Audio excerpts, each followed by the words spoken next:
Hello, hello, Shagathanon here, and welcome to my Noita run from the 18th of June 2022. Let's go ahead and get started here.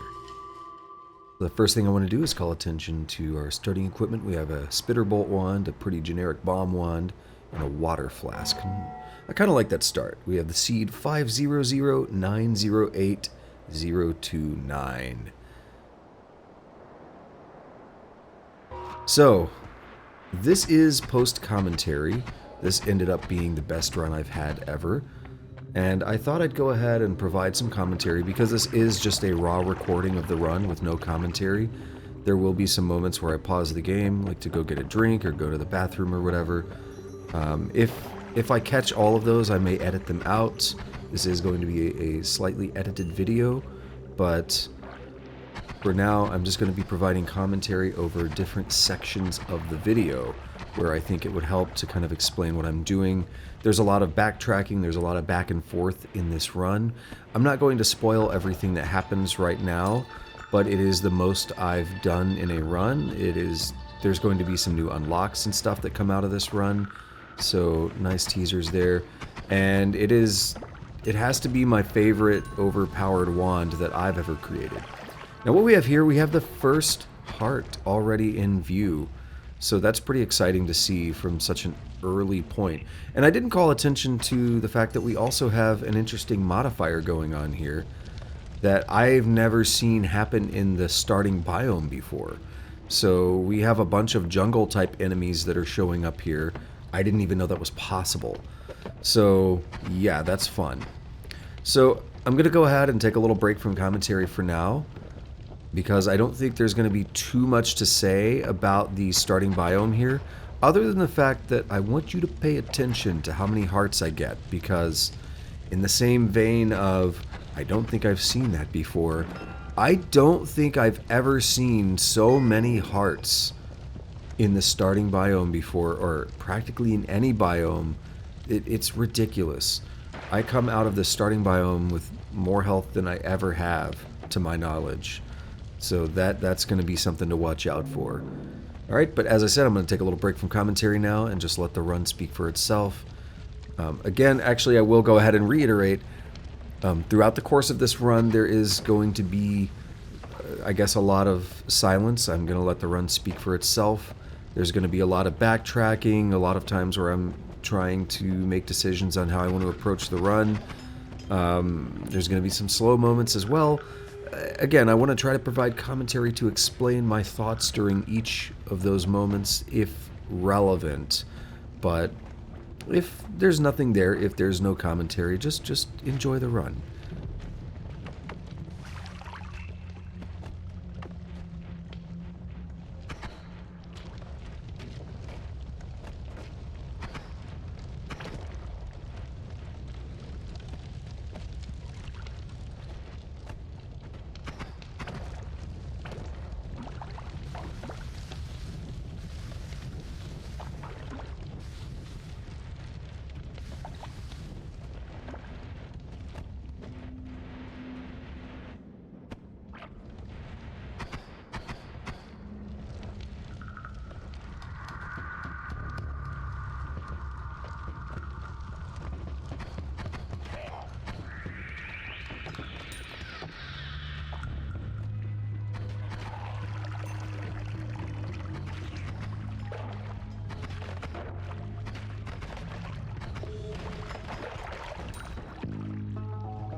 So here we're going to see one of the first pieces of the larger puzzle in this run.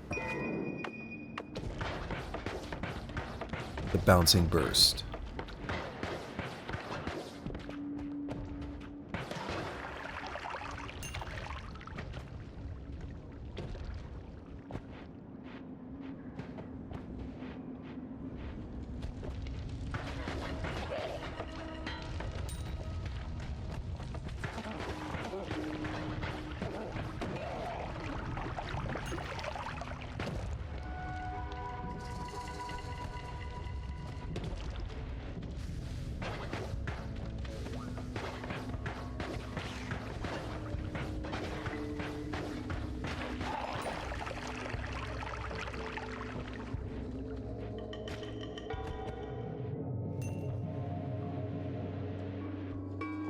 And here we're going to see another piece that's going to really, shine through and carry us through a lot of this run. A spark bolt with trigger.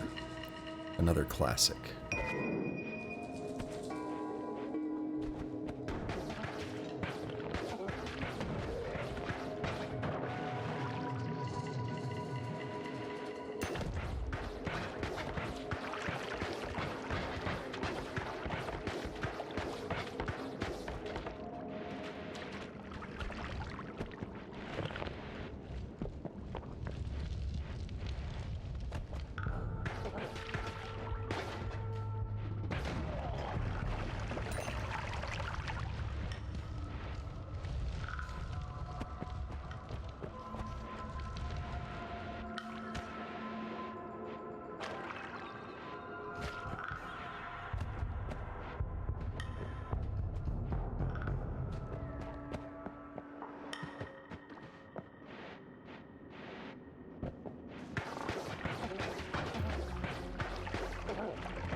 And here we're going to see another heart.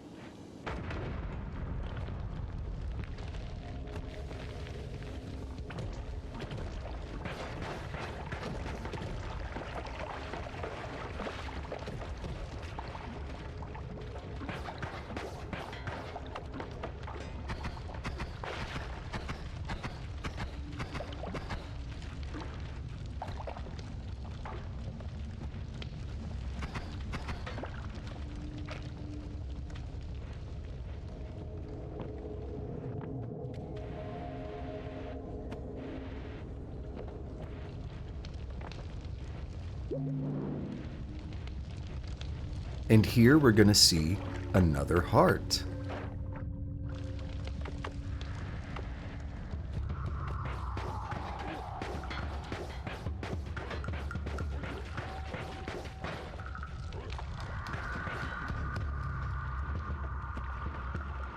And here we're going to see another heart.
And here we are entering the first holy mountain.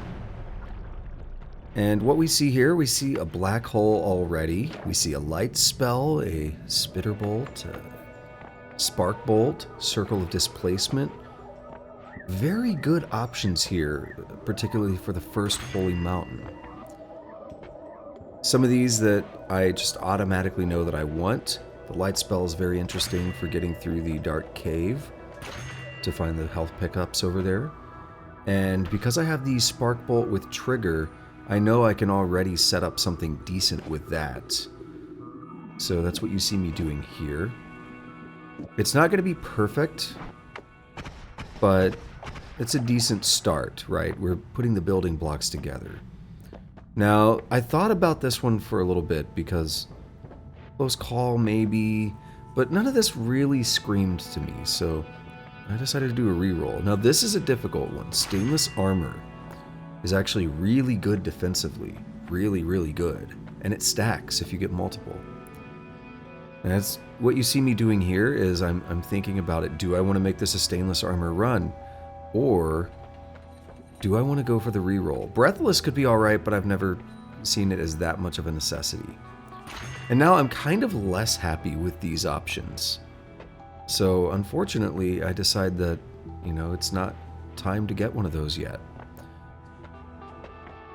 The money I have left over, let's see what I buy. I don't quite remember. I think I'm going to get the black hole here. Yes, I'm moving the bombs around. So let's go ahead and get the black hole. And then I have the circle of displacement now. So I'm going to do something interesting with this.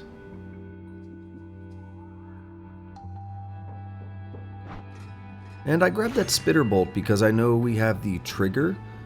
And with enough like double or triple casts or whatever, they could be useful in creating something pretty powerful later on.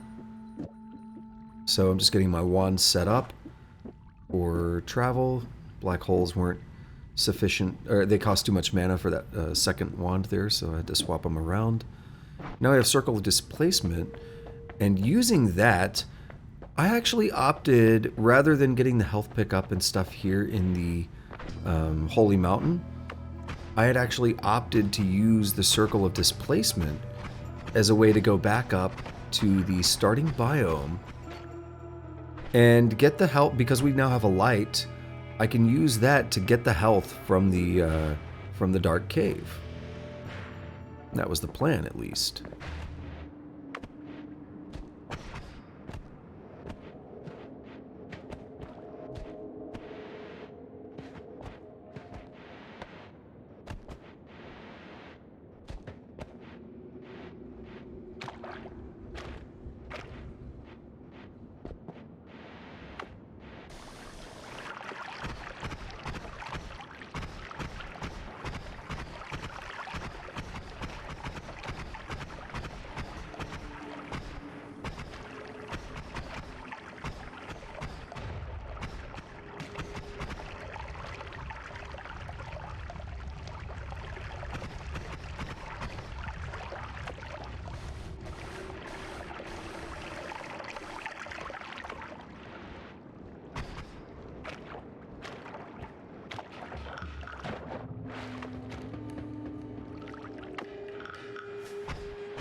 So I'm going to spend a little bit more time thinking about the perks, debating whether or not I want to leave, considering other options for how I could craft my wand. I don't think I was really sold on anything. I did consider using Circle of Displacement as a way to get out of here, but it is a little risky because unless I can get to some water, I think water will wash off Circle of Displacement. I mean, I guess I could use my flask, but regardless, unless I can stop that from triggering, it's going to teleport me 3 times, and it's a little risky going down into an unexplored biome like that. You never know what you're going to run into. So ultimately, I decide to go ahead and break the Holy Mountain, because I can still buy the perks without issue. I can still buy the spells without issue. It's just a matter of getting back in. So yes, I decide to break the Holy Mountain and head into the coal pits as normal, but because I'm not 100% sold on any of these perks, you see that I'm going to leave them to come back later. And we'll see how that pays off later. I made some very interesting calls in this run, and I like to think that they did pay off, but boy was the cost for it to pay off pretty high.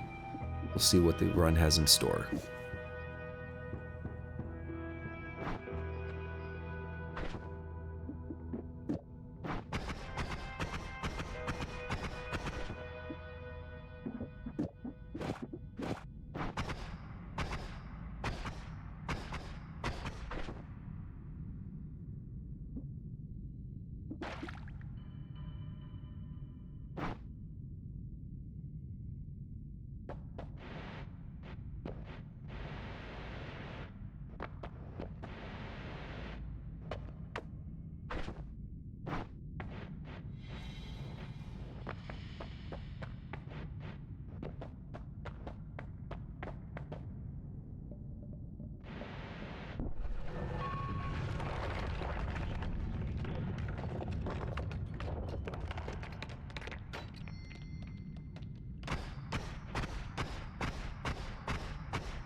So here we find something interesting so early into the coal pits, a shop, which, you sometimes run into, but it seems interesting how quickly we ran into this.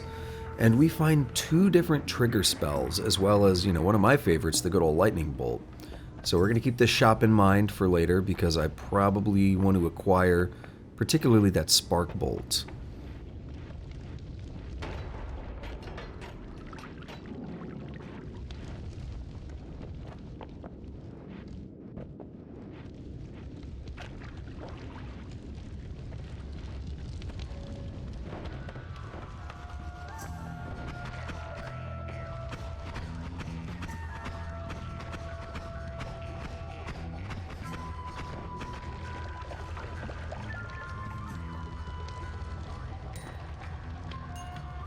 So what we're about to see here is a wand with some pretty nice potential.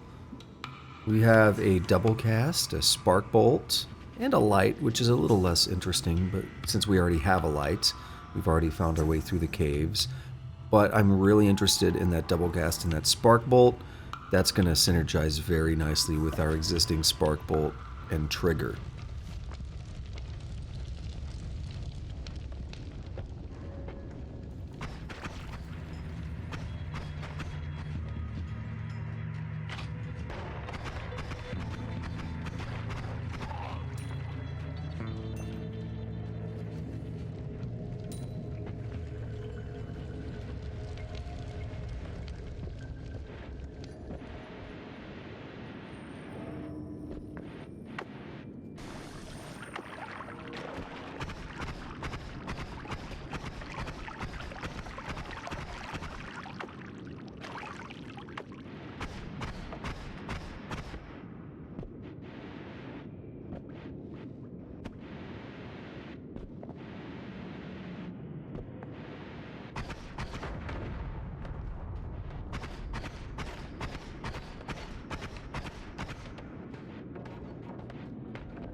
Alright, so flying up here we see a treasure chest, and of course Paha Silmä shows up, which we could always go find on the surface, but it's an interesting find here. And if you've been paying attention, you'll notice that I've had some problems with digging. We haven't had a lot of good digging options, and now we can do this to very slowly dig through the rock. It's not great, but it is a way to get a little bit of extra money. There are going to be some painfully slow digging moments throughout this, well, I wouldn't say throughout the run, throughout the earlier parts of the run. Things are going to get much more efficient later on, but right now we're having some issues digging, and, who knows if that's going to block me from getting a heart or something. I see areas like this where I clearly want to know what's on the other side. I see dudes running around up there. So I'm going to be using this on many occasions to very slowly cut through the terrain and find out what's on the other side. So, my apologies in advance.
So right now, we're actually going to go back up and pay another visit to the Holy Mountain. What you're going to see here is some of that painfully slow digging that I referred to, where we use the Paha Silmä to actually cut through this rock.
And of course, like any good Noita player, I came up here and did absolutely nothing. I'm not 100% sure what my thought process was at that moment. I think I wanted to confirm that the perk reroller still worked, and I just wanted to clear the path out for later and make sure I had access to the heart. That's probably all I was doing. But so be it, it's done. And look at me flying up here just to get that gold that one dude dropped. Gold was a bit of an issue at this point in the run. All the rerolls hurt me quite a bit. But look what we found here. We found us a wand with a damage plus and a triple cast. There are some nasty things we can do with that, but unfortunately, because I broke the holy mountain up there, I'm going to have to get down into the next holy mountain before I can do any kind of wand crafting with that. But the pieces are already coming together. The pieces are already there to set me up very nicely. We'll see how I use them.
So here I decided to very slightly dip my toes into the fungal caverns just to see what it had in store for me. I didn't quite feel confident in my offense at this point, however, so I didn't want to delve in deeper than necessary, especially seeing things like the teleport mage over there moving around. Wasn't really comfortable with that, so I decided to come back later once I was a little bit stronger.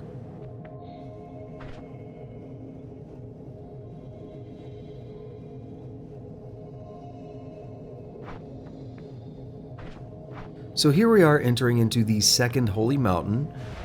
Definitely going to be taking advantage of this opportunity to craft up a much better damage wand, because I feel like I've been a little bit lacking in proper damage up to this point, but we got a lot of really good pieces together now. We can do something good with this. You'll see the third wand there is a non-shuffle wand, and we can take advantage of that. We can try to build something pretty decent with it. So I'm going to spend some time in here just, seeing what I can build with it. Very obviously going with that spark bolt with trigger as a starting point. We have the damage plus.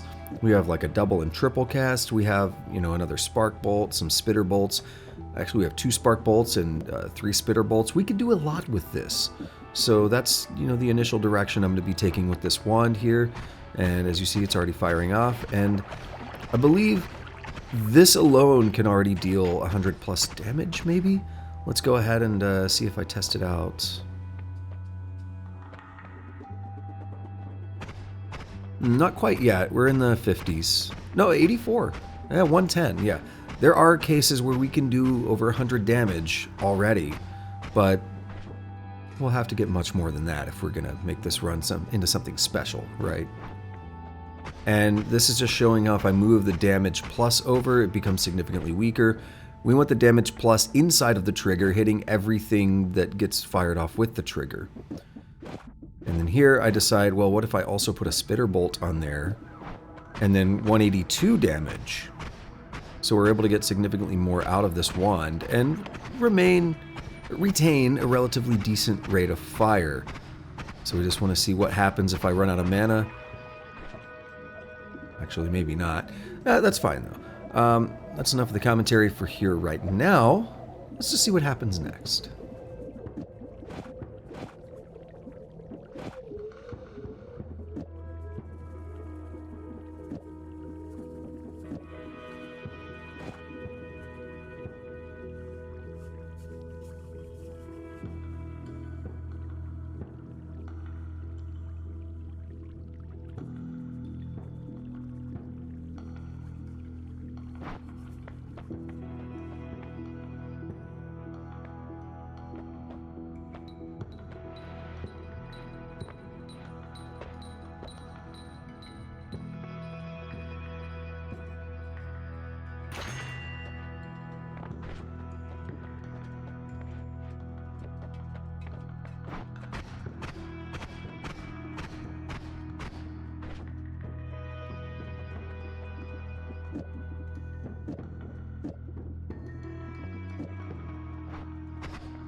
So, after using the Circle of Displacement to find my way back up into the coal pits, as well as painfully digging around a little bit, I decided that it was time to come explore the fungal caverns for a bit. Wanted to see if I could either get some really good spells or some really good wands here.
So what we have here is a mage inflicting me with the twitchy status. Your hand spasms randomly and your spells can hurt you. So I'm actually not firing these shots. So this could be extremely dangerous, especially with the trigger. So I decided to just wait here and fire off in the distance to let the trigger bounce very far away from me.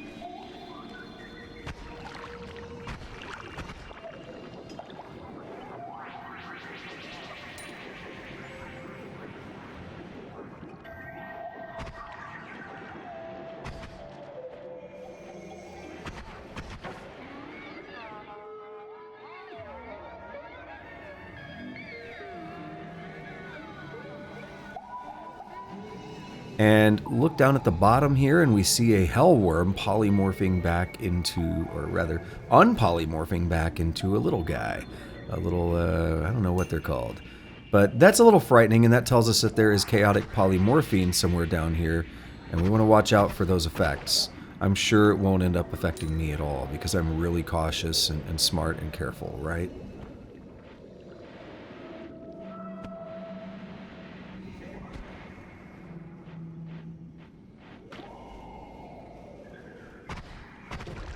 And now we have one of the worst nightmares of many Noita players, I would imagine.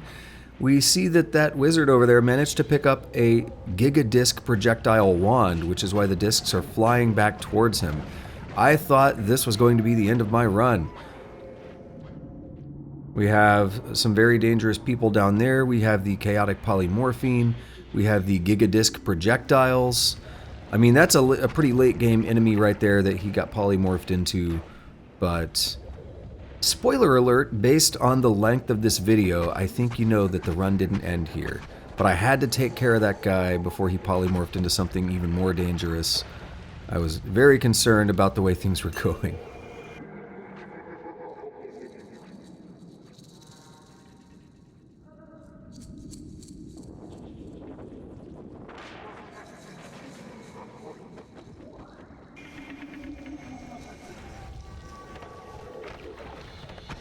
There we see an enemy with another wand even. So of course I had to check it out, and we find Bloodlust, which is yet another way to increase our damage. But it's a bit dangerous because the spells can hurt me. Something I just have to keep in mind before I go crazy with it, especially with triggers, things that, may have a tendency to come back and hit me.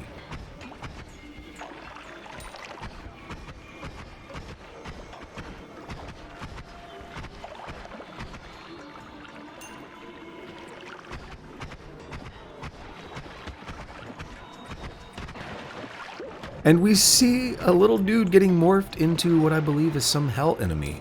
I'm not actually familiar with that enemy, but it seems like a hell variant of something that we often find at the start of the game. Very frightening. I don't like seeing that kind of thing happen, but we managed to kill it pretty easily, so maybe it's not as dangerous as I thought. Who knows? It's not an enemy you see very often if you don't actually go into those later game areas. And again, given that I have only just recently started beating the game and exploring beyond just let's get to the last boss and hope we win, that's a little frightening for me to see. I don't know really its moveset or anything yet. And now for some more painful digging.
So now it's time to revisit the first holy mountain yet again.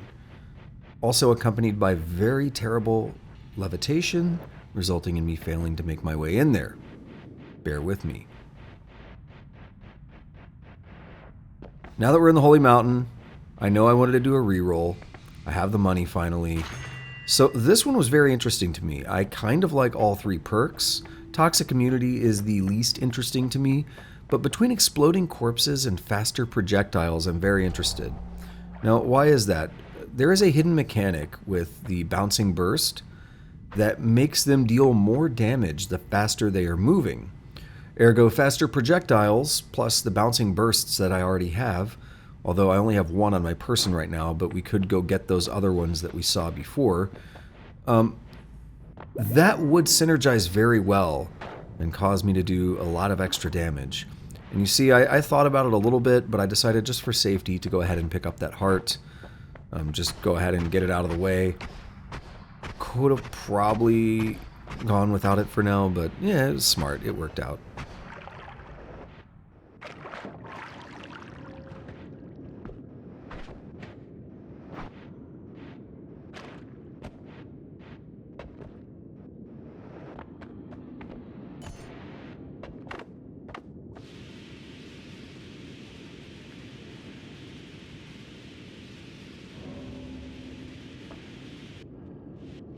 And now that I've slowly cut my way into the shop, it's time to buy that spark bolt with double trigger.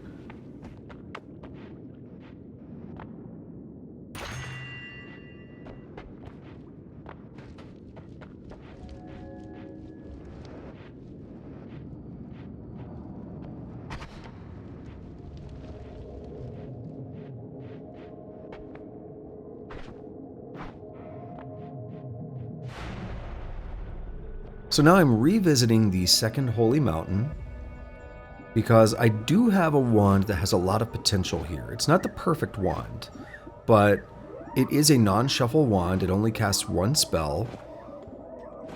It does have some decent stats, but the recharge time is actually not great. 0.7 is not the best, and we'll want to do something about that if possible. But what this is going to allow me to do by having a little bit more room on the wand is that I can actually put that double trigger on there, which right now is casting everything as one spell. So every single thing you see on that wand is being fired off as a single spell, and we can see it on the board back there. The double trigger, the first thing it pulls in is the triple spell, which is the 2 spitter bolts and a spark bolt, and the second spell that gets pulled in by the double trigger is that final spark bolt. And you see here, we deal 242 or 3. 131 is a pretty average damage number. So we're dealing pretty significant damage, I would say, for this point in the game. It's really not horrible for any point. Now you have to factor in enemy resistances, but when you consider that the default last boss only has around 1,000 health or so, I think that's about what he has.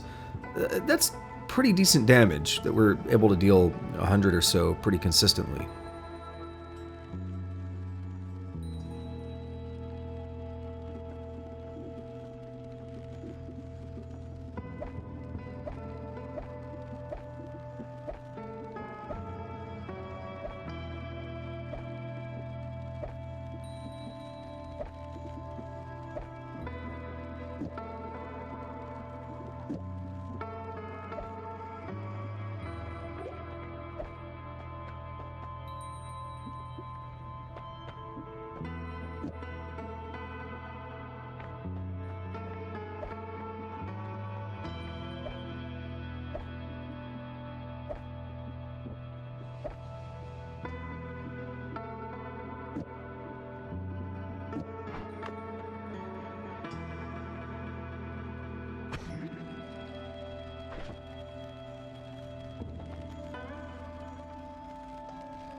So what I've done here is I have set up a spark bolt with trigger on the circle of displacement as a way to fire it without being in the cast zone. And I decided that I was going to use this as a way to get down into snowy depths. So you see I'm going to point my mouse down, and now wherever I'm pointing is where it's going to teleport me. I'm sure nothing could go wrong with that, right? Not an Uko at point blank range. It's a very, very good thing, and I was stun locked there for a moment. The electricity will stun you. It's a very, very good thing that my perk from earlier is actually giving me explosive immunity, because that probably would have ended my run. So that was a very, very close call, but I'm still rocking 199 health even after that disaster that just went down. So again, the perk saved me. I am pretty certain that I would have died had the perk not been there. And we have yet another Uko. Very frightening. I don't like seeing that. They're pretty dangerous enemies. Even if we do have the explosion immunity to negate a lot of the damage, that electricity stunning you just really sets you up for some bad stuff to happen.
So now we've done the very slow, painful climb all the way back up, and we're at the lava lake. I'm going to work my way across the lava lake, and we're actually going to go on a little bit of a journey. Not quite gonna spoil my intent just yet, but I have a plan. It's gonna take a little while for the plan to come to fruition, however, so bear with me. It's gonna be worth it.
Using the power of the Paha Silmä, we managed to dig our way back onto the surface. I didn't need to worry about getting over the mountain the normal way, although I probably could have done that as well. But I wanted to save on things like my black holes. I wanted to be very conservative with what I have because I was under the impression that I might need the 2 black holes that I have left.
So now we are here at this diamond. It's not actually made of diamond, but I'm not sure how to refer to this. It is brickwork and rock that is encasing something very special in here. And you're in for some very fun times as I dig my way through this using the Paha Silmä. It is going to take a little while, but it's going to be worth it.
So now I spent some extra time digging out that rock just to be safe, and I picked up the essence of Earth for the first time ever. And you'll notice that it blocked some damage. It actually shoots out these uncontrollable projectiles that do explosive damage. Now I was slightly concerned, which is why I spent extra time digging out that rock to make sure that I had a pretty clean exit from there, because I didn't know if it dealt any other damage than explosive. But I'm testing it, and I'm pretty comfortable now. Like, I know we can survive it. It's not going to hurt me because of my explosion immunity. Still, it had me pretty concerned initially. So this is annoying. It actually is pretty annoying. But there's some good stuff you can do with this. And I had a grand plan. This is something that I was aware of, but I've never actually done before. I've never picked up the essence of Earth. I've never picked up any of the essences. So this was my first time doing it, but I'm well aware of what can be done with it. And that's the purpose of this. So we have a little journey to make back across the desert for a little bit, and then we'll see what happens. And this is exactly where we were trying to get anyway, so it looks like I rambled long enough. So we are at this thing called the Essence Eater, and it's going to take me a little bit to get in here because I wanted to make sure that I did things in a safe enough manner. So we use a black hole. I tried to dig in here earlier, and then I was afraid when I started dealing damage to it, so you will see that I step back and I take a moment to look up exactly how to do this because I was really afraid to break this. But it turns out all you need to do is destroy the Essence Eater while you have the essences, and it will convert the essence of whatever you have on you into the into the matching stone, essentially. So here in a few moments, when I finish looking it up, you will see that I come in here and shoot it, and now we have the Tannerkivi. The Tannerkivi is a very interesting stone. This is essentially the Earth Stone, and you're seeing what it does here. When you have the Tannerkivi effect on, there is an outer radius to it that anything that touches that like outer circle gets turned into soil. Now, it's not the best thing ever. I should say almost anything. It doesn't really affect powder type materials, so the sand here is not affected by it. So you'll see I dig down, sandstone, that's the stuff at the bottom that's being affected, and you can see the radius there. So as I jumped up, you saw how it filled in the rest of the gap. And that's why if I'm walking on the surface with it equipped, it only affects part of the sandstone sometimes, depending on how low we are. It's a very interesting effect. But again, it doesn't really affect powders. It seems to affect solid surfaces. And this is a part that, you know, I just fuck with the hand and stuff there. I thought it'd be interesting. Fuck with the hand and the music box and all that.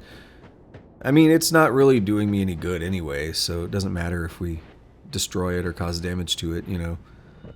And I was interested in that cactus, it just feels like everything was glowing a little green there, doesn't it? I'm not sure what that was about, but it felt like everything there was glowing a little green. So anyway, now that we're climbing back up here, I haven't really explained what I'm going to be doing, but, you know, an experienced player probably knows what I'm doing here.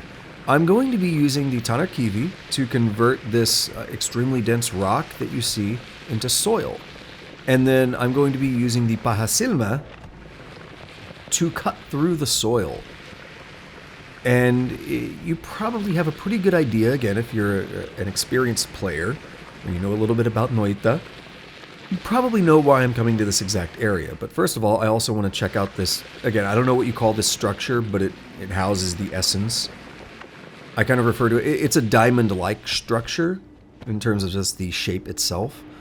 I was having fun converting it to soil. But what I wanted to do is actually, you know, start the conversion up there into the extremely dense rock, and then you see how quickly we cut through it. So now all I have to do is make some more soil, and I've got a little foothold up here, and we can begin the process of digging. And again, you probably know where I'm going, but I'm not going to say it just yet. I'm going to make you wait through the digging process, because if you don't know, you're in for a treat. I will see you when we get there.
All right, so if you pay very close attention right about now, you see the first signs of the destination.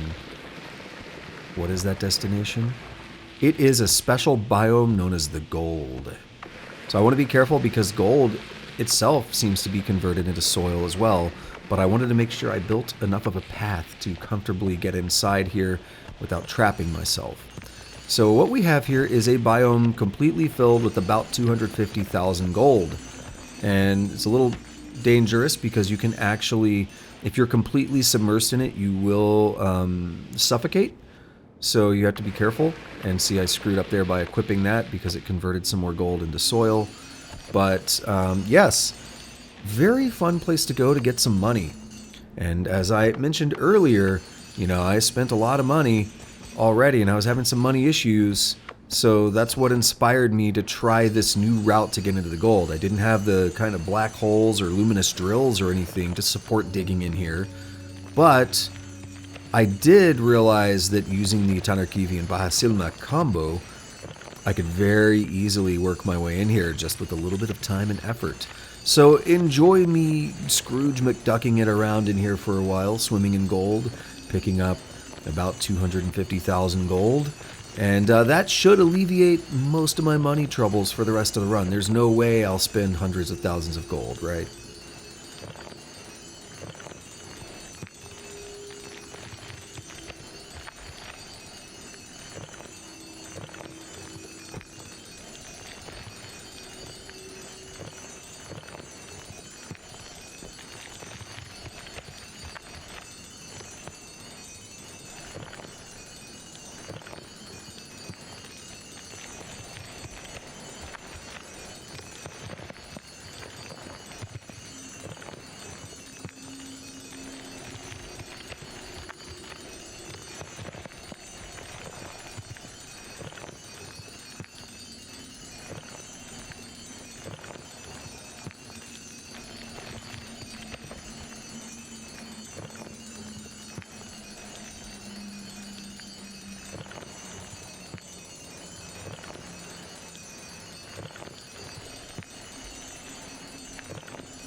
Now, I do think this is interesting because as I was just watching over this, I noticed that the music box is just gone now. I don't know what happened to it. Like, I messed with the hand earlier, but I didn't mess with the music box, did I?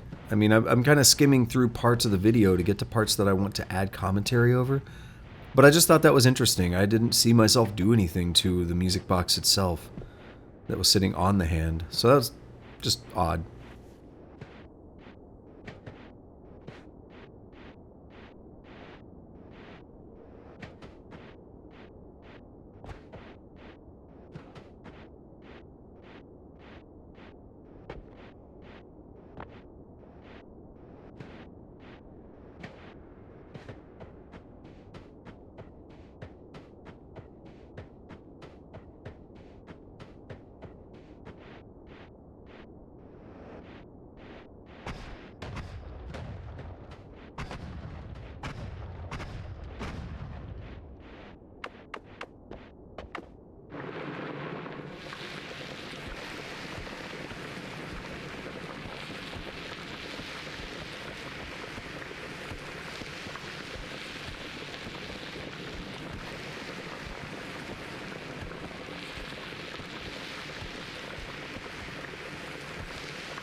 Now, this is going to take a little bit, and it wasn't super necessary, but I decided I wanted to use my new digging combo of the Tannerkivi and the Paha Silmä to dig through the lava lake, like down into, or through the water lake, the water pond here. I guess this is called the pond. The lake is to the west.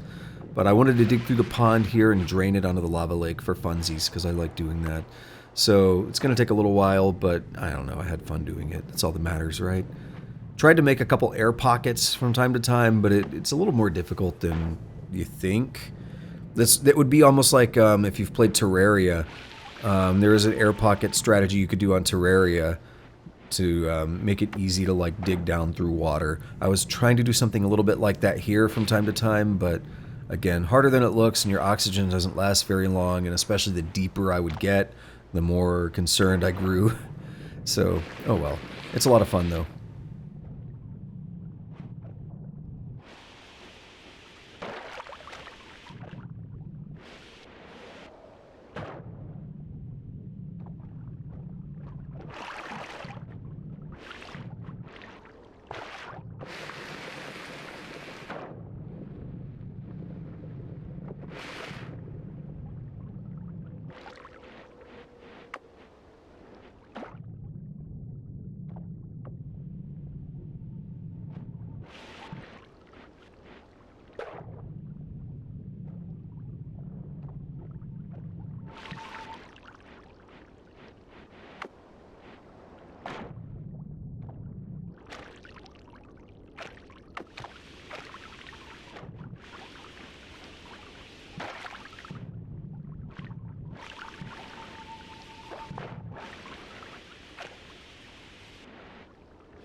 So now we are revisiting the second holy mountain again. We haven't really progressed past it much. We temporarily visited the snowy depths, but we had some perks sitting in here, and one of those perks is dissolve powders. Sand and other soft powdery materials dissolve quickly in your presence.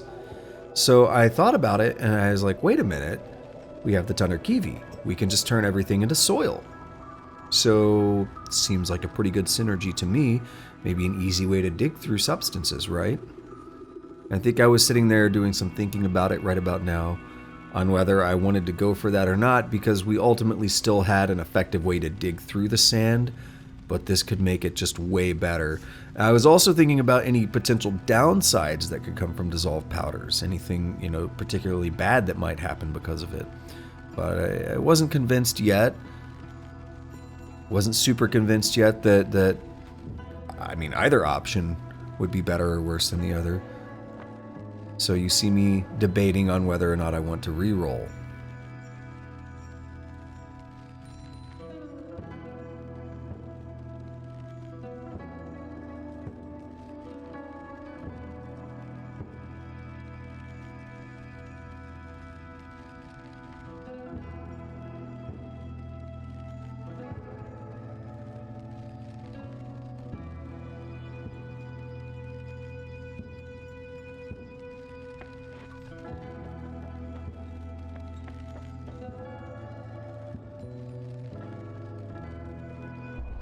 But ultimately, I decide to take dissolved powders.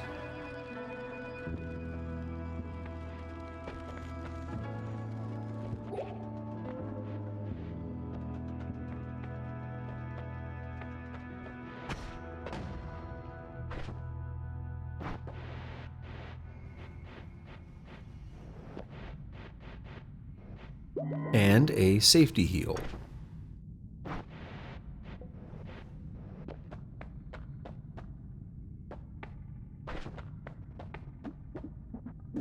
And now it is time once more to take the totally safe method of Circle of Displacement as a way to get down into snowy depths without actually breaking the Holy Mountain, because I wasn't really ready to anger Steve.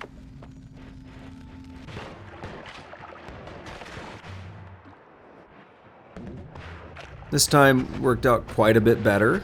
It could have gone a lot worse, as we saw last time. But I really have no idea where I'm at, so we'll have to do some exploration down here and just look around for any goodies that we can find. This is essentially a typical run at this point.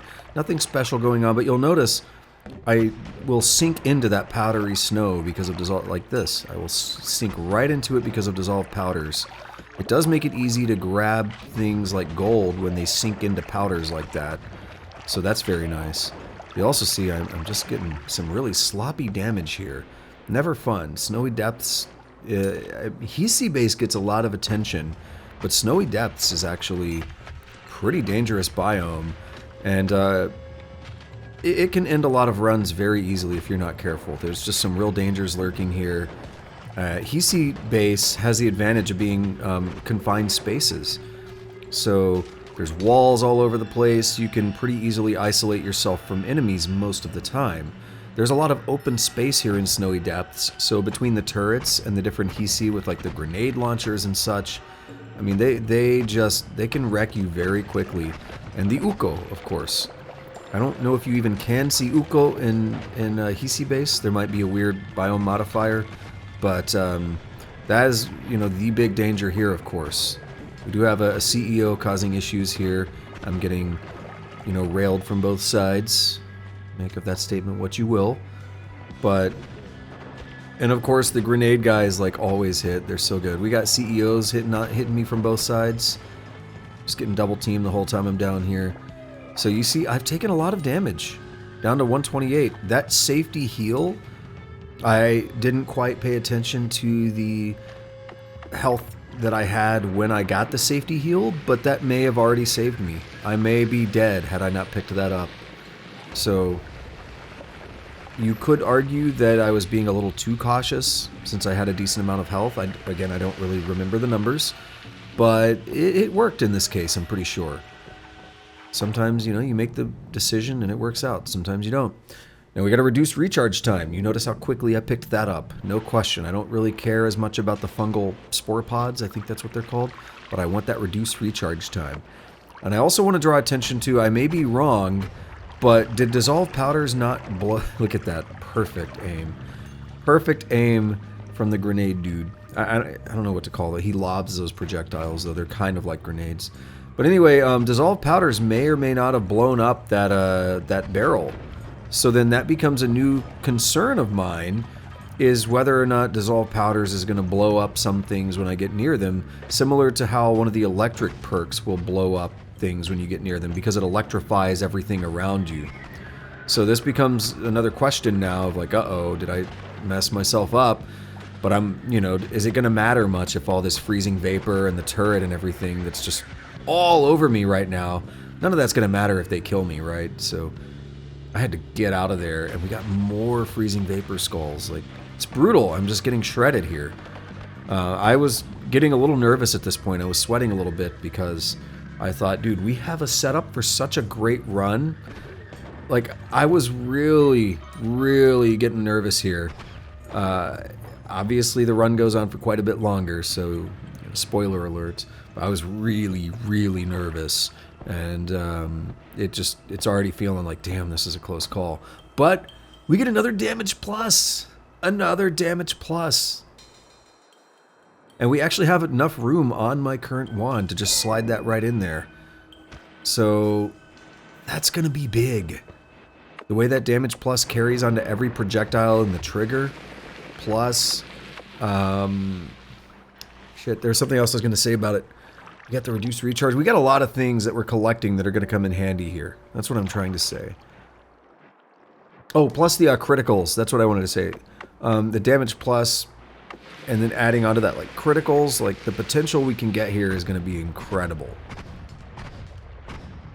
But I'm taking the slow way through here, of course, because I'm trying to play it safe.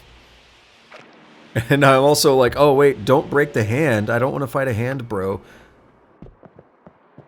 But I don't want to go past the turret because it's like, he's trying to kill me.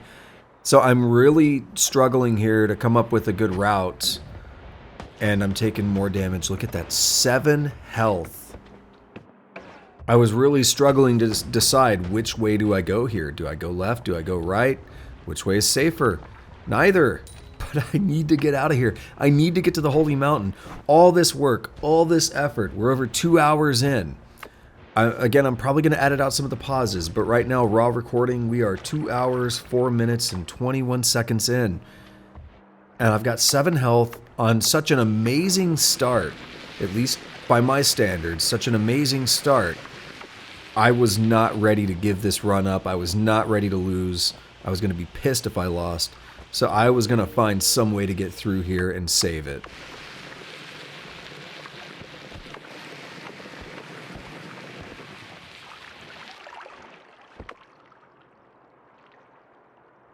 Oh, am I stuck? I was like, what am I doing? Why was I head bobbing? So yeah, still more digging. That packed snow does not seem to get converted to sand, which does make the... I keep wanting to say... Tannerkivi. I keep wanting to say Takatalva, which is a song. The Tannerkivi does not seem to turn quite everything into sand, and the packed snow is a problem. Look at me teasing down here. I want to make sure if anyone's going to shoot. Look at that rat. I don't know how much damage he would deal, but he could have been a run ender.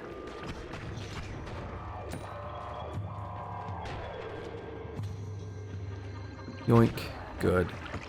Stop that guy from ending my run. And I started realizing this is actually a faster way to dig, just because of the kind of explosive-ish damage that we get from it. Not really explosive, but it was a little bit of a better way to dig. We have unstable teleportatium. I want that.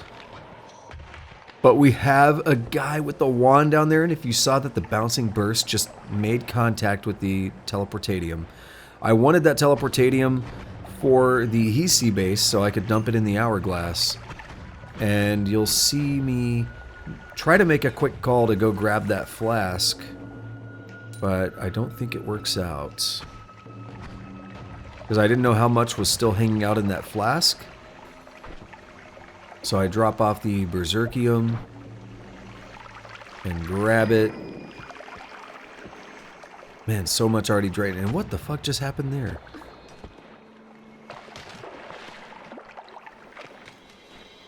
Sometimes you get weird things like that. See? Look, we're down to 5 health.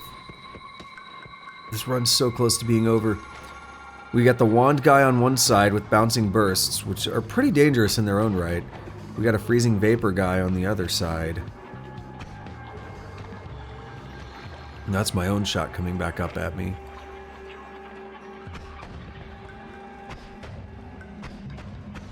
I was trying to knock down ice to make it land on the guy if possible, as a safe way to get around him. But I say, you know what, we killed the freezing vapor guy, let's try going to the right. Let's see if that's a safe route, now that the freezing vapor guy is dead. And the fucking bouncing burst guy has found his way all the way over there. He tried to flank me. Now this is where I was really interested, because we have these bouncing bursts, and it's not a bad wand. 13 slots. It's got a lot going for it. Cast delay and recharge rate are not the best. Bouncing bursts, again, the property of dealing more damage the faster they're going. Really good stuff if we can take advantage of that. And finally a heal, by the way. So the bouncing bursts are interesting, but that's a good wand. So many slots, we could do good stuff with it. Critical plus, yes. The healing bolt, that's interesting. I'm not super interested in anything else, really. Triggers can be okay, but I'm not as big a fan of the magical arrow. So definitely want to get that healing bolt and try to make it work. I think you could put that on a trigger and bounce. The trigger will then bounce the healing bolt toward you. That's maybe one way to do it. So we're going to copy everything over to this new wand and just take a look at it. It's all manageable. Mana recharge and everything is great, but now we got so many more slots. So we could put this reduce recharge on there right at the beginning, basically. Doesn't matter too much where we put it since the entire wand gets cast at once. And we have the second damage plus on there as well, so we have a much, much beefier wand already. 162, 208, 184, 134. Some very different damage numbers depending on how many projectiles actually make contact when the trigger goes off, but very good potential there. Very, very good potential there. And you'll notice that I have that critical plus that I haven't even put on yet, so we're gonna slide things down. And it doesn't matter too much what order you put them in, but you know, I like to do them a certain way. It's just me. So after a very close call, being down to 5 health in the snowy depths, we made it into the third holy mountain, and we have a pretty good wand going. And you'll see what I'm thinking about here. Wait a minute, I could put a double spell on there. So that double spell is now the second thing that's being pulled from the Spark Bolt trigger. The first thing is the triple spell, which gets those 3, and then the double spell can now pull in both of those other. So once again, 437 damage there, 302, 221. The entire wand is still a single cast. Every single time I click, or you know, I hold the button, every single time it fires, all of that gets shot off at once. Good stuff. Good stuff. I don't think I've even checked out the perks yet because I was so interested in just getting this wand up to snuff, and I'm not worried about money because buying the spells was not going to preclude me from doing a perk reroll or something because we have 256,000 gold. But we do have other triggers, and there may be ways to take advantage of those, but it gets weird when you put triggers on triggers. So I think, you know, I'm deciding whether or not I want to do that. Might take a little bit to make those decisions. We do have the horizontal path that I bought earlier. Horizontal path is interesting. Basically, if you put that inside of the trigger, you can fire the trigger like normal, but then everything that comes out of the trigger will take the horizontal path, but it gets a damage bonus. So instead of the secondary projectiles flying in all kinds of directions, they will be forced to go completely horizontal. And that does work pretty well, since if you hit an enemy directly with the trigger spell, then all the horizontal stuff that comes out will, you know, just be right on the enemy, and most of it should hopefully make contact. So right there, I'm just reorganizing those to keep the different types of spells in groups with each other, but it doesn't matter.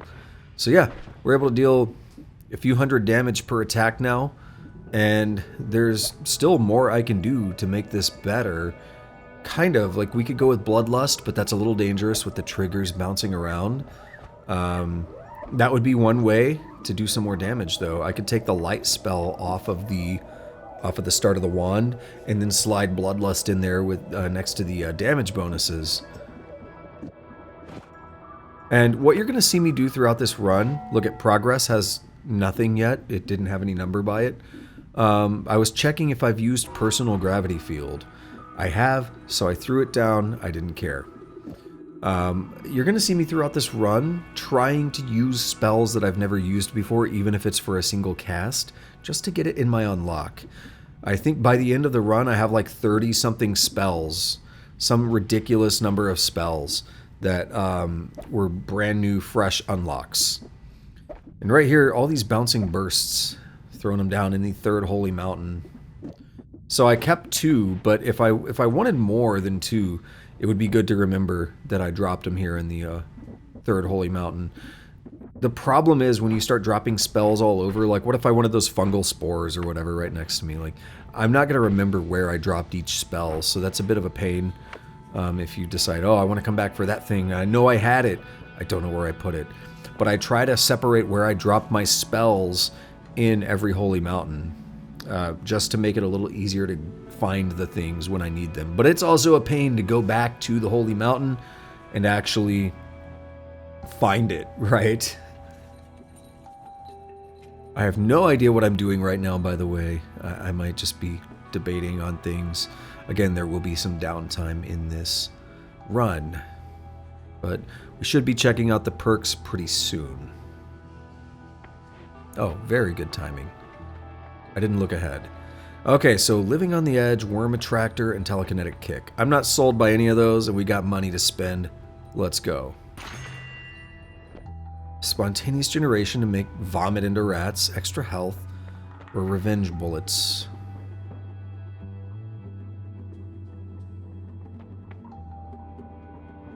That resistance against explosions doesn't matter because we have explosion immunity, but projectiles, that is pretty decent. 20%. Extra health is what it is. That might be more useful later or something. The earlier you take that, the less effect it has, right? You want to take that when you have more maximum health so that it has a larger effect on you. So I decided to reroll yet again. Luki Mutation to get some Spoder Legs, Slime Blood, or more Hatred. And now Electric Immunity. Now we're talking, now we're getting somewhere. No damage from electric shocks. This is not the kind of electric immunity that electrifies the area around you. I forget what that one is called, but this does not electrify the area around you. So it is much safer than the other perk, because the other perk will blow up, like barrels that you get near, propane tanks, etc.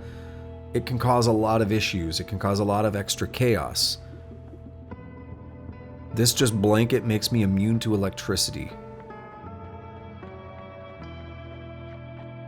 Very good going into Hisi base as well. Of course, we gotta check that damage, and I didn't really have a way out of here without pissing off Steve if I didn't want to. And I really, as much as I said Snowy Depths is kind of worse than Hisi base, because Hisi base you have so many walls you can use to put barriers between you and the enemies, a lot less open space. As much as I said that, I'm really not comfortable with the idea of teleporting into Hisi base that hasn't even been explored yet. That's just really dangerous.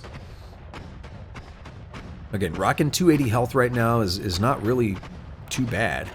So we'll just, I'm just taking some time to clear this out because I know I'm going to want to come back through here later.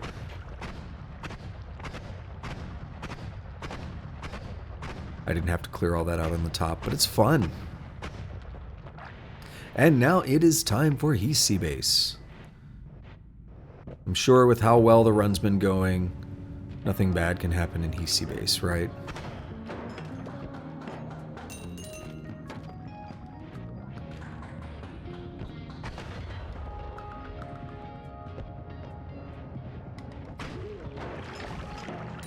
We learn a very valuable lesson here that I forgot. By possessing the Tannerkivi, I guess because it is the essence of Earth, it has an extra special effect that I didn't realize at first. But what just happened is that when I kicked to move the boxes, it caused an earthquake. And that did a little bit of damage to me. It could have been a lot worse, but that caused an earthquake, which weakened the brick, the rock, and all that up there. And yeah, not fun. You don't want to learn that the hard way. I mean, that was that was a slap on the hand punishment right there. Could have been a lot worse. But yeah, see, I was mousing at it like, now I remember. That has extra effects.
So here we find the shop over here on the right-hand side.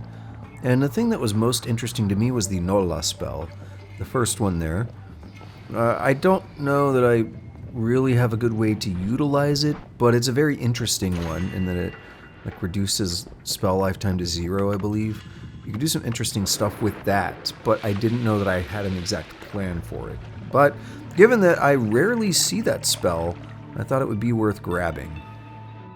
And we have the unfortunate problem here that teleportatium flask is water, blood, and unstable teleportatium. It really got screwed up earlier, so we can't fill this up. And unless I find some teleportatium and bring it here later, we're not going to be able to get the free spells from the room. It could be really interesting to know what those free spells were, however. Maybe we'll find out later.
So here we have another fun occurrence. Take a look at that guy down below. He fires off that wand and we see a lot of discs. Those look like giga discs as well. It is a wand with a lot of freezing gaze and sawblade orbit. I'm not sure exactly what discs those are, but they look larger than normal. So those might actually be giga discs. I'm not sure if it was the discs that killed him or if it was me that killed him, but I'm glad he died.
So we see yet another wand over here that, of course, impulsively I have to see what's on it. And this one kind of stood out to me as interesting. We have the Eldritch Portal, but we have the Light Shot. Makes a projectile move considerably faster, but deal less damage. Now, I'm not going to go over the numbers there. You can take a look at them if you want. But there is a certain damage reduction of, I didn't read them right then, but I believe it's about 25. But it does, I think, 7.5 times movement speed. So there's some interesting numbers there, and you might be able to do some interesting stuff with that if you care about things like the movement speed of the projectile. Also, this guy is an ass, but he's dead now. I really hate the turrets. For some reason, the turrets are some of my most hated enemies in the game. I don't know how many people agree with that, but man, they seem to cause a lot of problems.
So we are almost in the Holy Mountain, but there are always ways that things can go wrong on this game. I just lost a very significant amount of health. Yes, they all died, but that could have been yet another way that the run ended prematurely. So it is in my best interest to get into the Holy Mountain as soon as possible now, just out of pure safety. Will I heed that instinct? Yes, I will.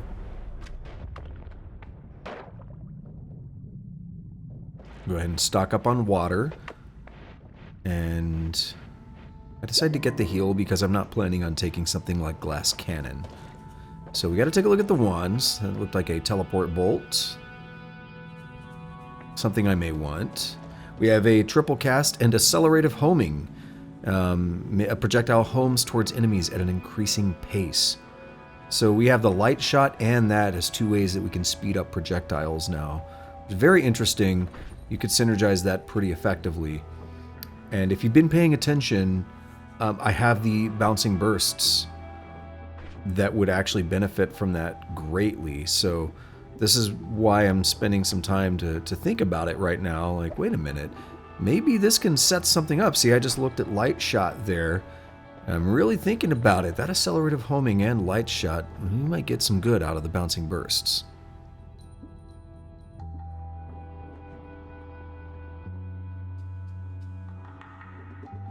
I was interested in that mostly for the timers.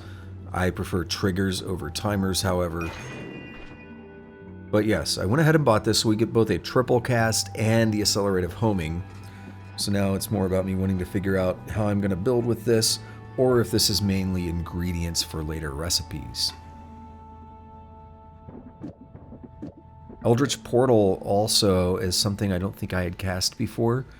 So I believe you're going to see me just put that on a trigger and cast it now for safety.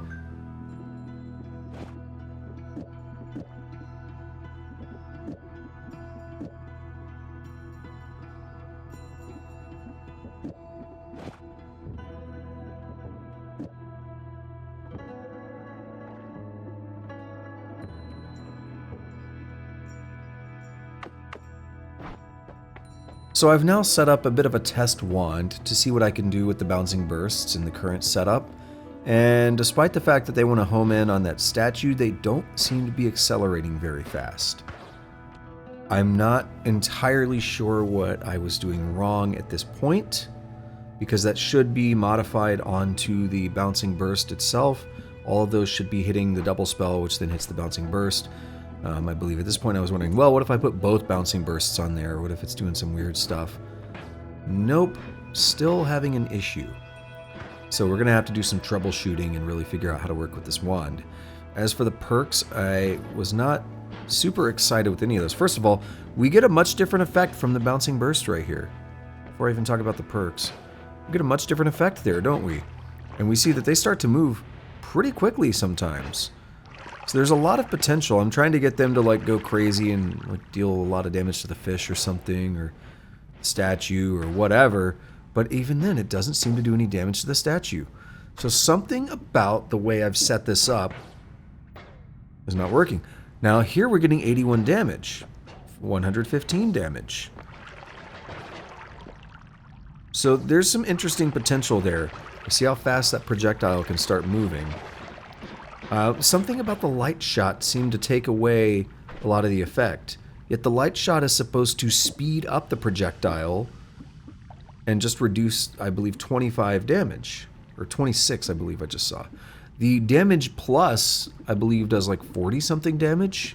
It adds like 40-something damage, which should mean that 1 damage plus gives you more damage than you lose from light shot. So I'm really interested in maybe experimenting with that further at a later point. Here we have Eldritch Portal, and that thing reaches out way closer to me than I would have liked.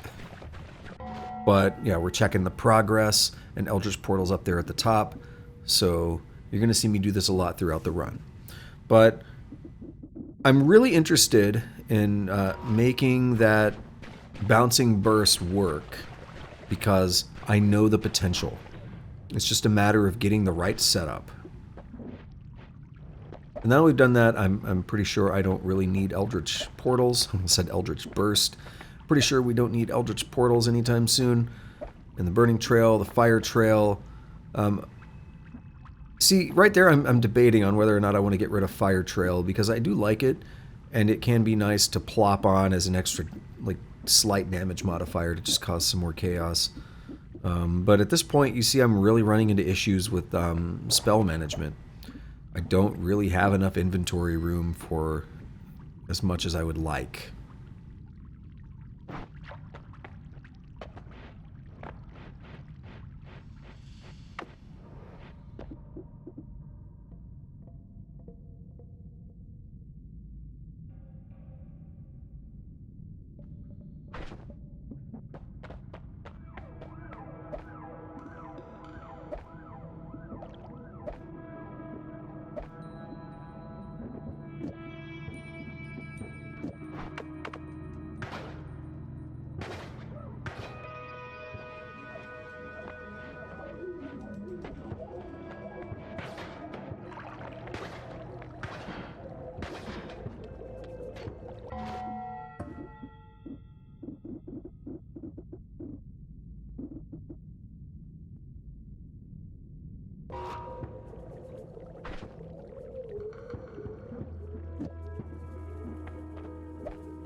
So once again, I'm not really sold on the perks. Tannerkivi has some really good options.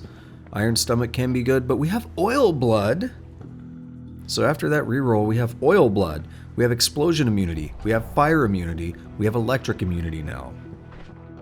We are getting somewhere very interesting with these perks. Take another look at all the ones, just to make sure there's nothing I want here. And I think I do want that Teleport Bolt. That provides us an easier way in and out of the Holy Mountain. If I, aim the bolt correctly, which I've had some issues with, but it takes practice. You get better at it over time. So we do have a way to get in and out of here now very easily, which will keep the wand editing active without making Steve angry.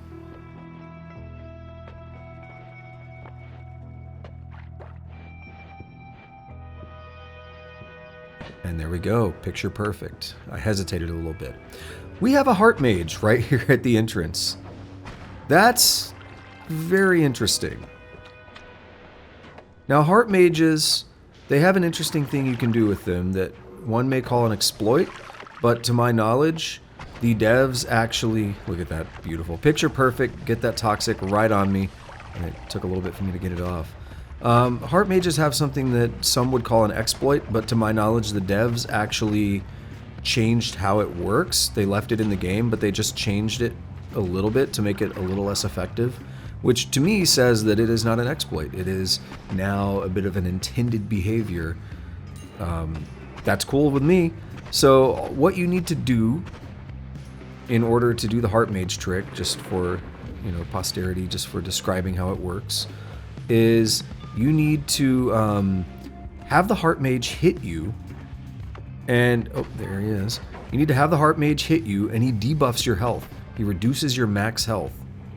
And you see me leaving him alive because I'm considering if I get a heart and I can make this trick work, I'm gonna do it. So you need the Heart Mage to hit you and debuff your max health. You see what I see? And while the debuff is on, you pick up a health pickup. And then when your debuffs wear off, your max health goes up by a pretty substantial amount. So we have a heart right here. We have a Heart Mage just over here. I've never done the trick before. Let's do it. This trick is a little bit dangerous because it does deal damage, as we can see. It's dealing like 8 damage every time. We have an enemy blocking the way. I have 8 health now. I do not want to take any damage, but I do want to pick that up. And watch the right side. One wears off now. 3 seconds. Another one's going to wear off. Boom. 4 seconds. Actually, 1 second. Now this one, and now one more. Boom. They've all worn off, and I now have a maximum of 690 health. That is the Heart Mage trick. I've never done it before this run. I'm very happy with what it just did for me. Alright, I have 0 complaints there. Now here we have a Thunder Charge, a Lightning Bolt, an Energy Orb, and Rotate towards foes. I'm interested in some of what that has. Not interested in the wand itself. Too little capacity for the kinds of wands that I've been building this run, but it has things that I do like, so I might be able to take advantage of them. But I don't think there's anything else for me to say at the moment, other than thank you, Based Heart Mage. Your service was greatly appreciated. Now it's all a matter of staying alive with 130 health. Not the hardest thing to do in the jungle, but there are a lot of things that can go wrong. The benefit is that I have fire immunity here. That comes in handy. That is very, very useful here. The other big problem is that my damage wand does not dig very effectively here. So you're going to see a lot of Paha Silmä and Tannerkivi. You're going to see a lot of that digging through here because it is still my best way of navigating the area. Okay.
Now, with a whopping 59 health, 45 health, did it really drop that much? Yes, it did.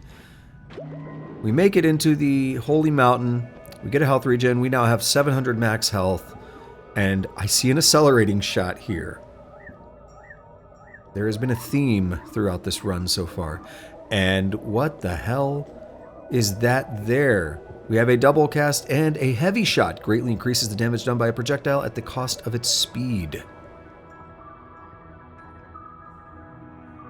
I believe it is the heavy shot that gives you 40-something damage, not the damage plus. I may have misspoken earlier.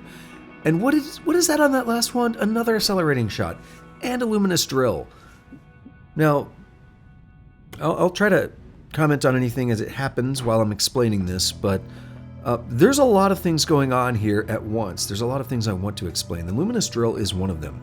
Luminous Drill, whether it has a timer or whether it's a regular Luminous Drill. Okay, side note, perk lottery, really, really good.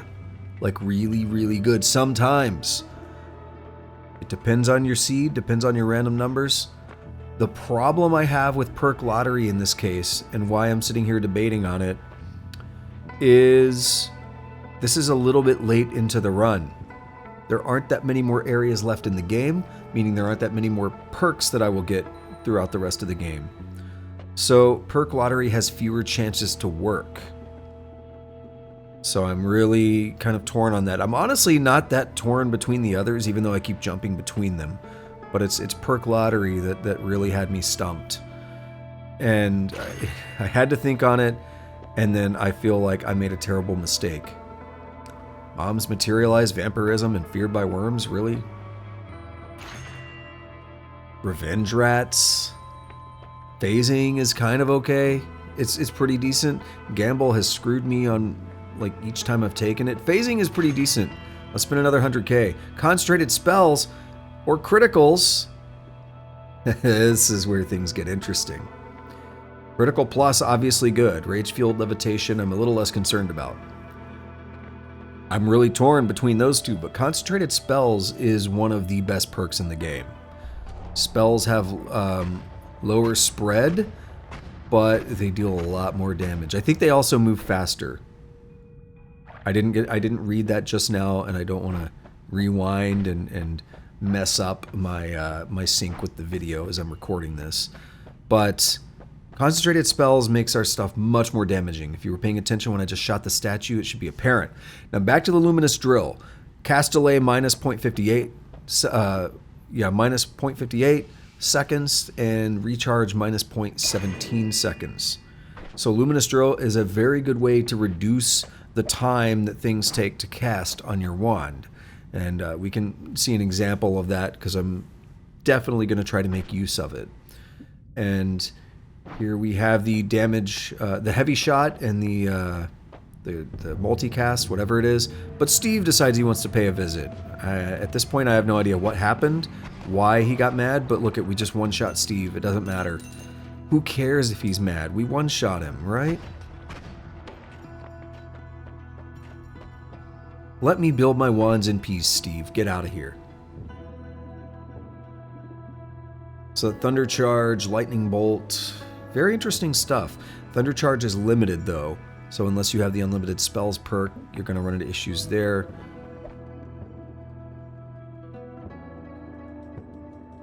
Basically, when it hits something, the Thunder Charge will kind of detonate. It's almost like a trigger. We could see it take place here.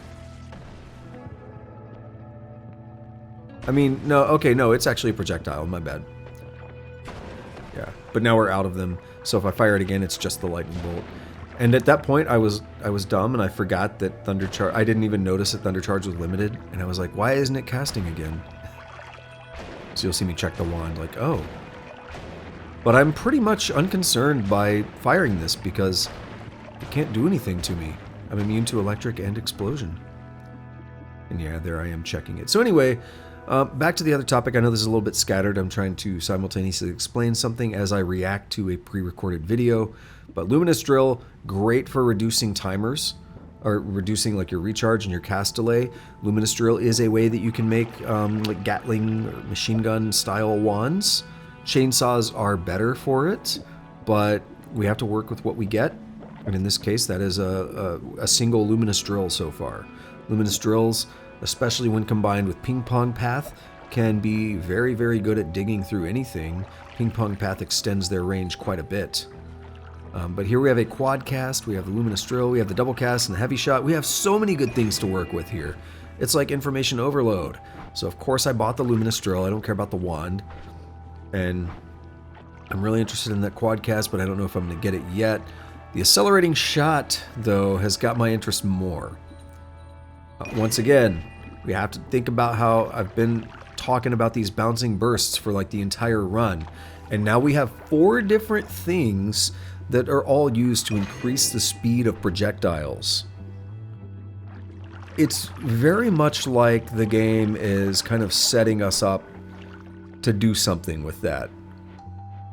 And this is why Steve is mad, because whatever happened over here, I didn't mean to pick up that spell refresher, but, you know, I'm trying to not take damage. I'm trying to stay alive. That spider is moving. I want to get the gold, but I think I got stuck. Oh, I was out of levitation. Go for the bigger section of gold first.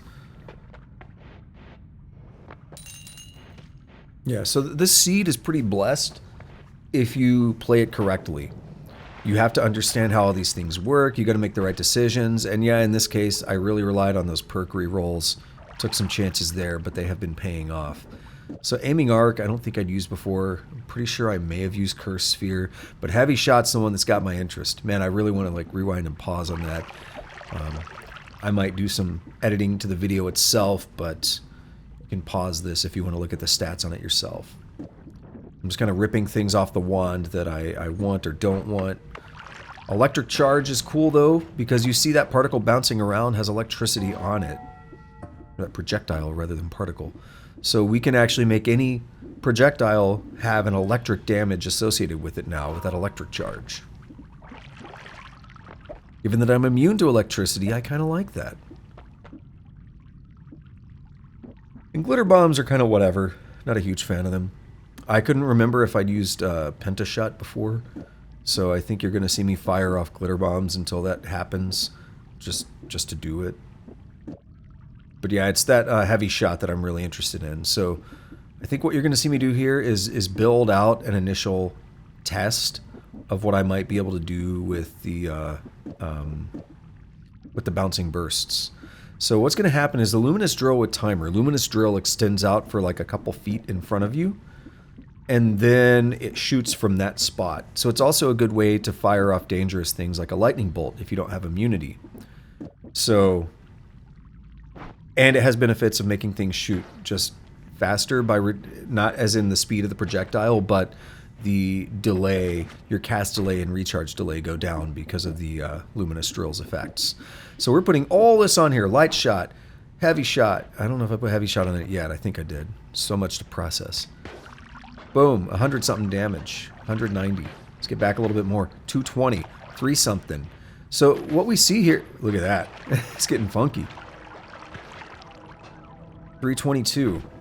Yeah, so we got the heavy shot, we got the light shot, we got 2 damage pluses. We've got the accelerative homing, which is why it homes in on the statue like that, which is what makes this really effective. First of all, the speed increase. Second of all, the other aspect being just that this thing's hard to aim, so that gets rid of some of the problems of aiming. And then the 2 speed ups, the 2 accelerations, just add a lot of extra help. So what you see me doing here is, you know, figuring out what other options I have with all of this and just trying to work things around into something really usable. Yeah, is that 600 something damage? 684? Now, a lot of this too is that we got concentrated spells, so we have a huge damage boost from that. But, so what's going on with my damage wand up there, my first wand, is by putting heavy shot on it, that's going into the trigger. So that's not affecting my initial shot. My initial shot is the spark bolt with double trigger. Everything else on that wand, the 3 spitter bolts and the 2 spark bolts, all have heavy shot. So they fire really poorly, essentially. They fire really slow. They don't travel very far. But because they are... I fired Bloodlust just to get it triggered, but I didn't want to hurt myself. I didn't want to kill myself. So anyway, those all fire really slow. They're very hard to work with. But by putting it on the trigger, when I hit an enemy with the spark bolt with double trigger, all of those are already packaged into it. So most of the time, they're going to just hit the enemy. So they're going to have that extra damage just loaded up in there. So it's going to be really effective. We got the critical on it. We got all kinds of goodies there. And it's like right now I'm torn because I see the potential in the bouncing bursts. And here I'm firing these off like I said I was going to. But I see the potential in the bouncing bursts, but I don't know if I'm yet ready to use it. So this is the wand crafting of the game. There's a lot of knowledge that comes along with it. That was funky, the way they floated like that. There's a lot of knowledge that comes along with it in terms of knowing how these different spells synergize and interact with each other. And there's a lot of experimentation that comes along with it. This is both, because there are tricks here that I know about, but I've never done before. This is my first time trying something like that with bouncing bursts. And you know, I just needed to see how it would play out. So it's good that you have the statue in here to test things on. It really does help. You see, we basically maxed out what we can do on our wand too, because we have no more room. Like, everything is there. I took the light off, the actual light, not light shot, but the actual light. I took the light off of it and everything because we have like no room left. So what we really need that'll let us just go ham is a larger capacity wand. I think that's the main thing we're going to be waiting on at this point. And sometimes you're going to see me in here looking for something and I can't see it because it's just, there's so many icons. It's such a visual. I'm not saying it's a bad UI, but it can be such a visual mess to parse that it can be like, whoa. I think I was looking for glitter bombs and I was like, I know I've fired them before, right? But I couldn't see them for some reason.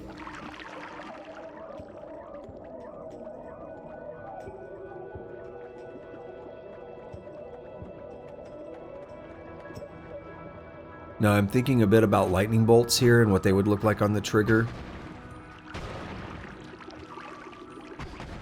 831 damage, 946, 1054. But I feel like lightning bolts don't seem consistent enough. At least that's the impression I got. We still had like the accelerating shots and all those things, and like, man, I'm really torn. Really torn between the options here.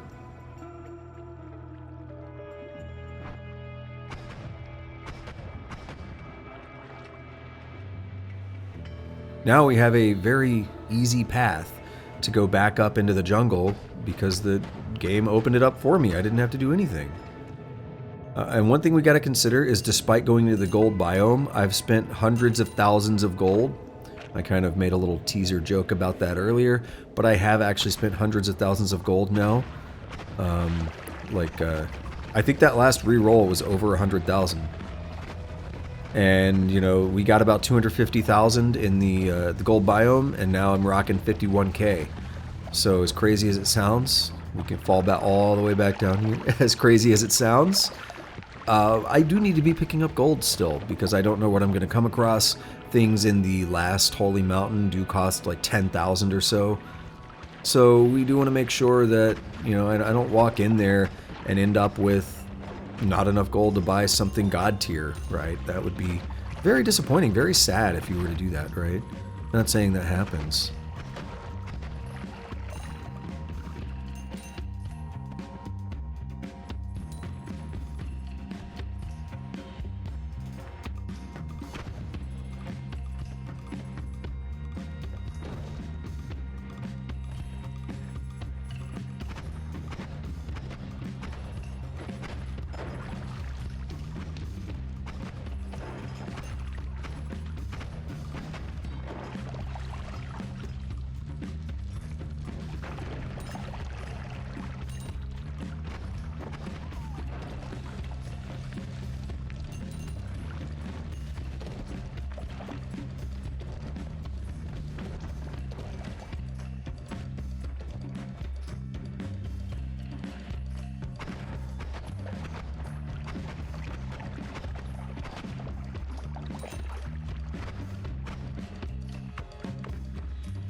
And yet again, as is some kind of Pavlovian response at this point, we check every wand we see, and there is a heavy shot here. So we can actually stack 2 heavy shots now to get even more damage. So good. This seed is blessed. However, just about every seed is blessed if you find the right things. There's so many times where if you could see the full map and you could see where everything is at, you would say, oh, every seed is so good. I just didn't take the right turn there. I took the wrong turn and just it didn't work out. So anyway, this is a perfect segue, or this is a perfect chance that I'm glad that last recording lined up with this one, because an experienced player may have noticed that when I came back into the jungle, I immediately started going off to the right, and I was actually interested in taking on the dragon, because he could give me a really good wand. He does drop a wand. And with this damage wand, he's not a concern at all. Very, very easy fight. We get the health. We get a Sawblade Orbit I'm not that excited for, but what's the wand? No shuffle.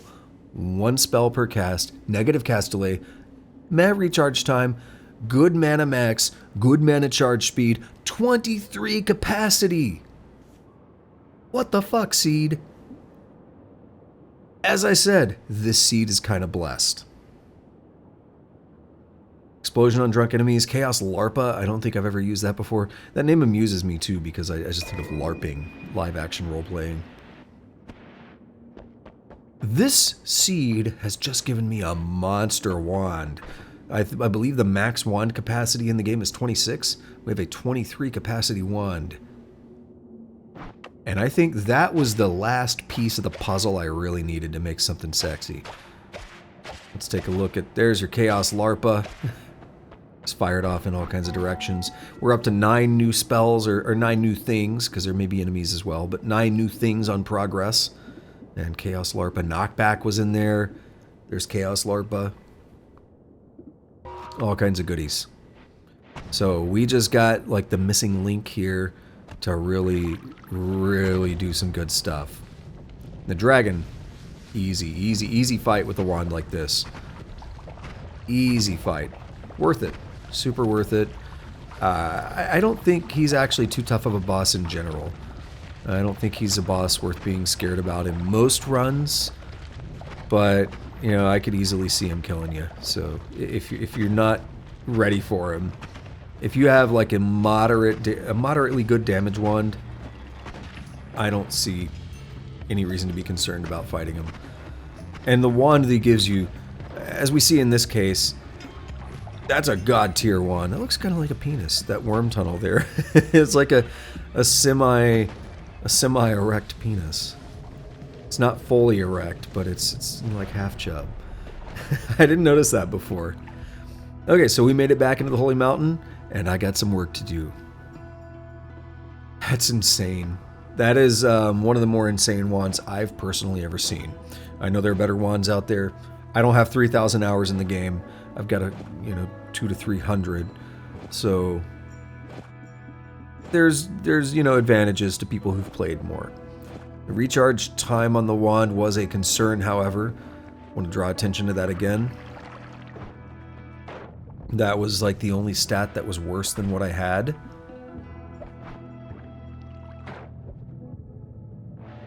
I don't know why I picked that up. And I put it down. Okay. Hey, sometimes you do things and there's a thought process that doesn't translate into the video.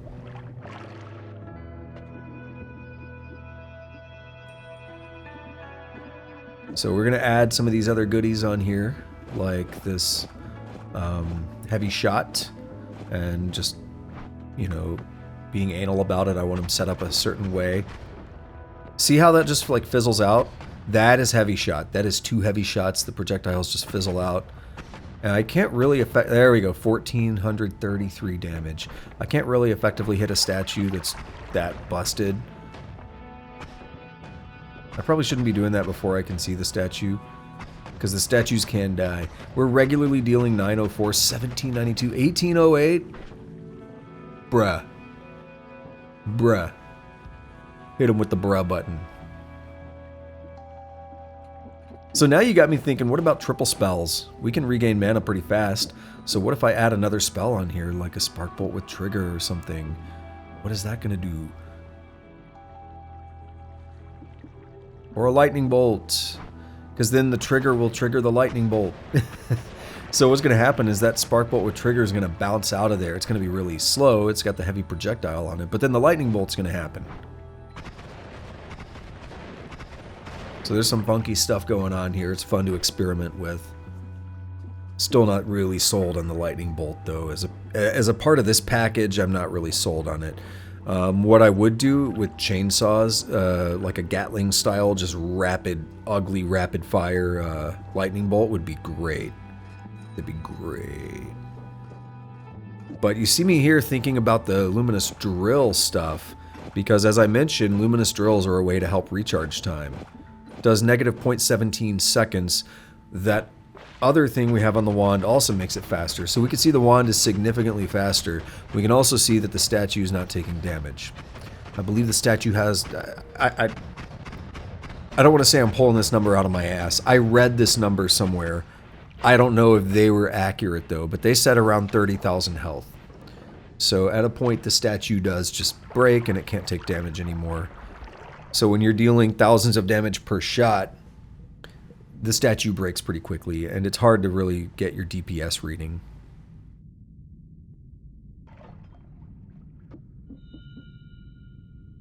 See that quad cast there? I should have actually cast Orange Glimmer. I didn't think about it, but I believe that Orange Glimmer there is something I've yet to cast. We'll have other chances to do it, but in fact, I could easily go to the lake and just get the Glimmer spells on any run. So at this point, I'm kind of dead set on unpacking that extra trigger in there. And the argument could be that what would happen... Okay, everything firing off in one shot. You can see it on the board back there. The argument could be that since the trigger is so close to the enemy when it spawns, it'll just immediately trigger the bouncing burst. But something about it doesn't feel right to me. That's the real problem I had.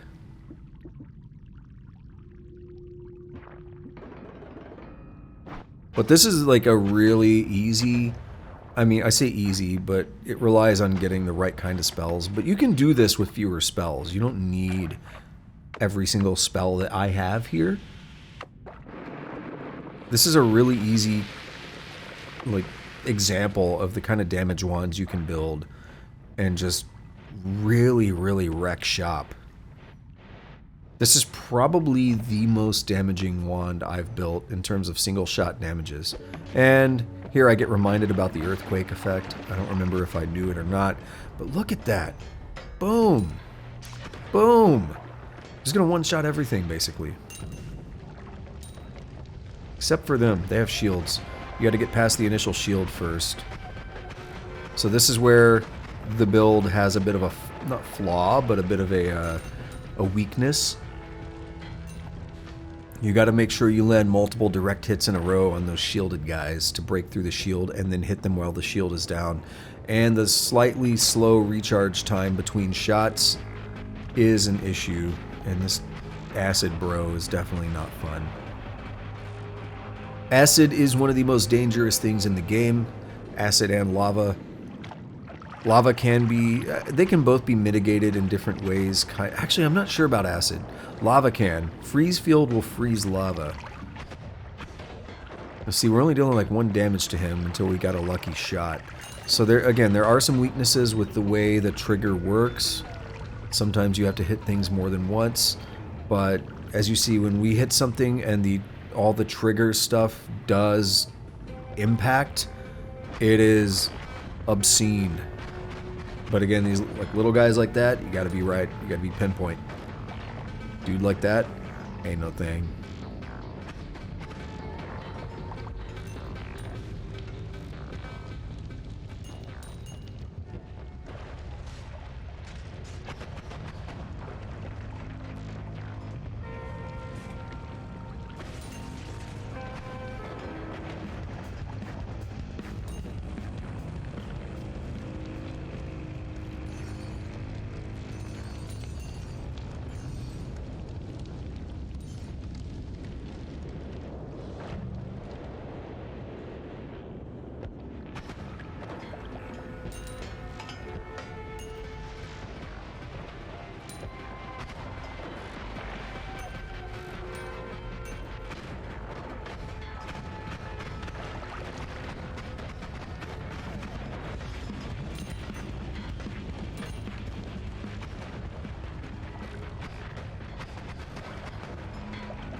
So here we find a wand with a plasma beam orbit.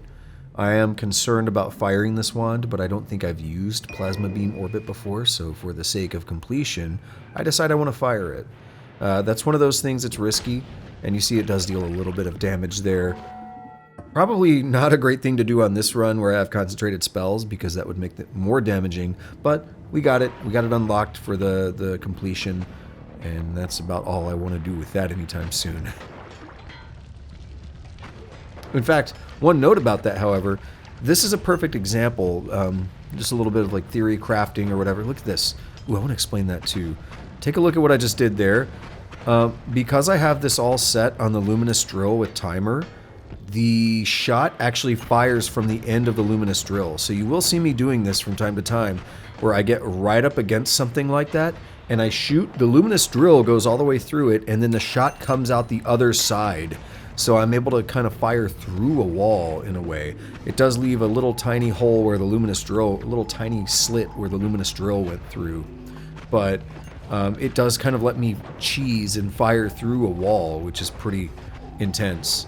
And you will see me doing that in other cases, I'm sure. But just an interesting thing to think about when you have a setup like this. If you put your shots on the end of a luminous drill with timer, again, the shots come out of the luminous drill. And because luminous drills go through like anything, you can do that to go through a platform or through the ground, through a wall, whatever. And that makes it really easy to shoot enemies through that wall. I mean, you keep doing it enough, your luminous drill might keep digging through the wall more and more and give them an opening to shoot you as well. So do keep that in mind. But anyway, the other thing I wanted to comment on was the safety. Just again, I don't know if I described this like theory crafting or whatever. It's like wand crafting theory or whatever. That would be a way to describe it. Things to think about is that plasma beam orbit. That's very dangerous, right? That seems like a very dangerous thing because it can hurt you. The saw blade orbit as well. It can hurt you. So it's a very dangerous thing to have, right? But, so your question may be, well, why would you ever want something like that? If it's so easy for your spell to hurt you, why would you want to use a spell like that? You're just going to get yourself killed, right? So an example is exactly what we're doing here with the luminous drill. If you were to pack and this wasn't even planned, but it kind of goes along with what I was just describing. If you were to pack some spells into the luminous drill with timer, that allows you to then shoot that projectile out, the one that has the saw blade orbit or the one that has the plasma beam orbit. You can then shoot that projectile out from a bit of a distance from you. So it also works great with Thunderbolt. You can put a luminous drill timer on another luminous drill timer and then put the Thunderbolt on the end of that, and it casts out like twice as far from you. Also, another heart. They don't matter so much anymore, but like, bro, come on, game, really?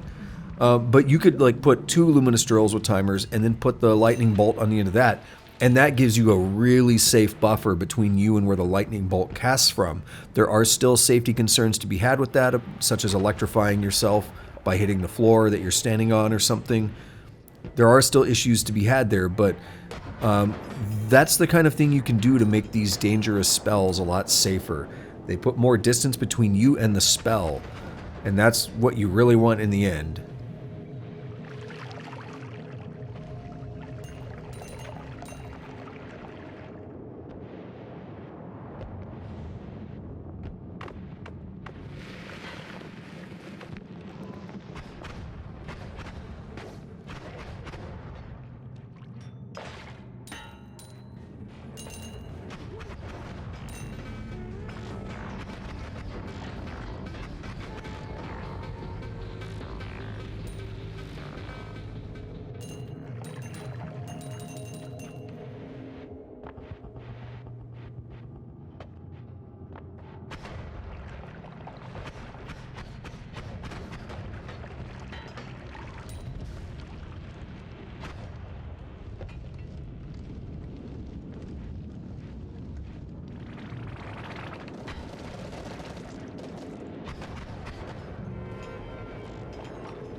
Here's another example of me shooting through a floor or something.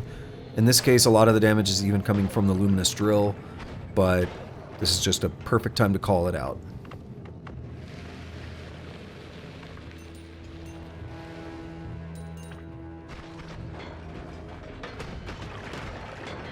And if you look to your left here, you will see another heart.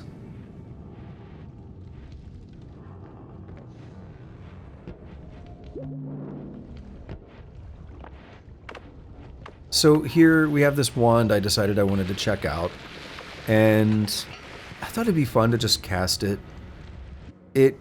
It's not great. It casts 7 spells at once. Or, why did I say 7? 11. Is there even a 7 on the screen? What am I looking at? 11 and 7, they kind of sound the same. But it casts 11 spells at once, which is why it's not that great of a wand. I think, was it a shuffle? It might have been a shuffle as well. So it's not something I really wanted, but I think there might have been something on it that I hadn't cast before. That might be another reason why I did it. But, yeah, that was a fun wand to see. It's a lot of glitter bombs.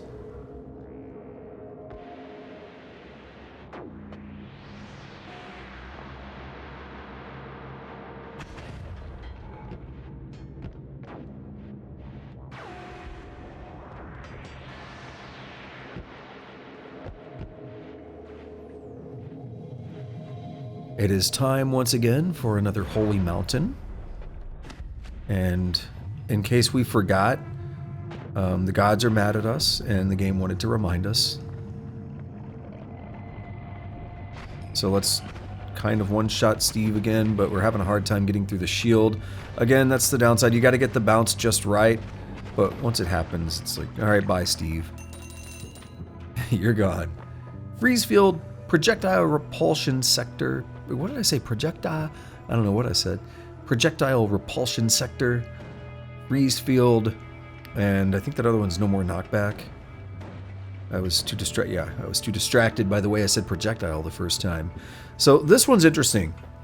Freeze field is something I was just talking about when I said that you can actually neutralize the effects of lava. And basically you will end up just... Lava becomes meaningless. Lava just turns into rock, or is it rock or ice? I don't know, but it freezes, it's neutralized, it's safe. So freeze field has potential, and you see me actually stocking up on water there, because I'm thinking, oh, if I want some water, I won't be able to get any after freeze field. And here I took a short break, so I'm going to pause my commentary until it gets back so I can edit this out.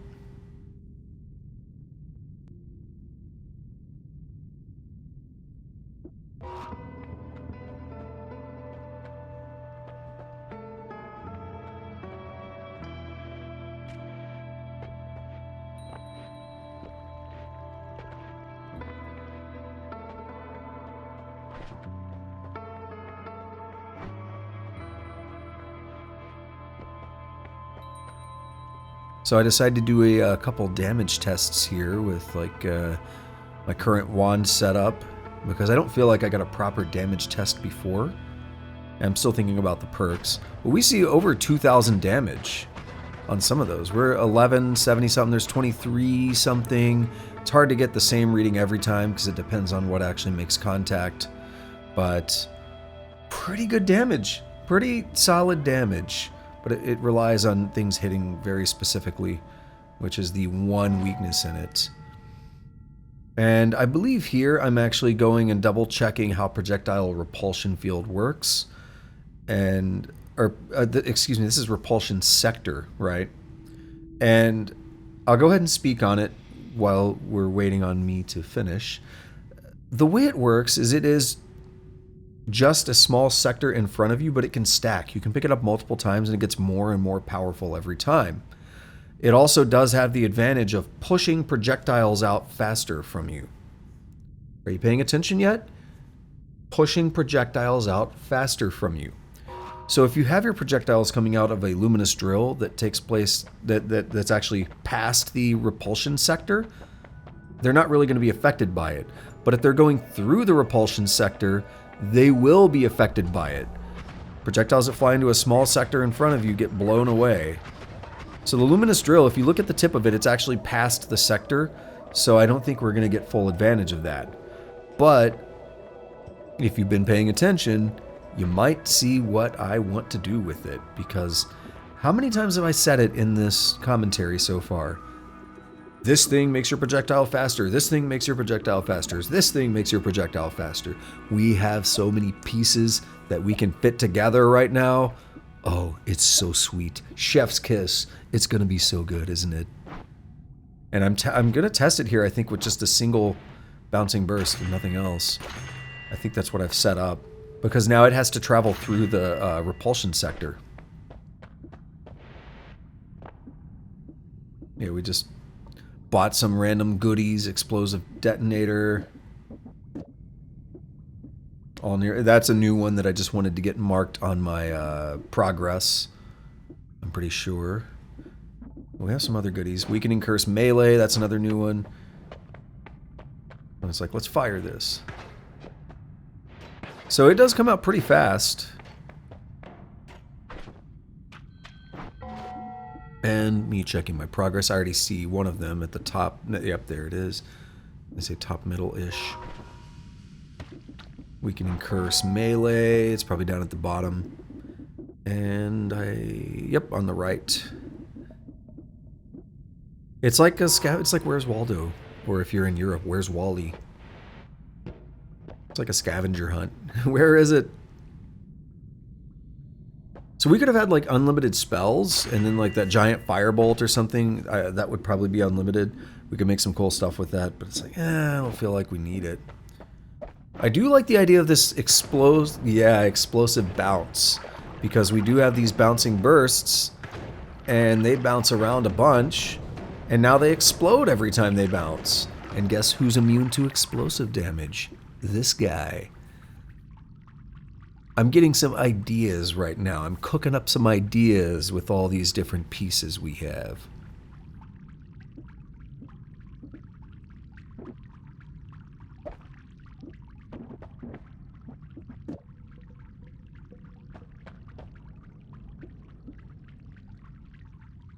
And this is where you clearly see that I'm debating, oh no, what is there? What is there to do?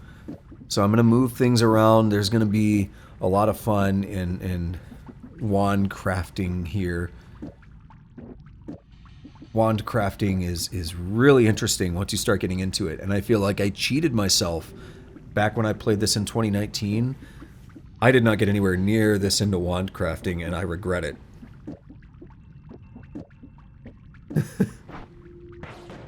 And there we have a prototype wand that is just bonkers. We're dealing like 500 something damage. May not seem like a lot. We were dealing over 1,000 earlier. There's 700. There's a 1,300. So you see what I'm doing is I'm trying to get more distance to let the projectile speed up. And you see it gets really fast, doesn't it? It gets really fast if it gets to bounce around enough and move around enough. And this is due to the accelerating shots and stuff that I've stacked on it. It's going through there and homing in on things. It's ridiculous.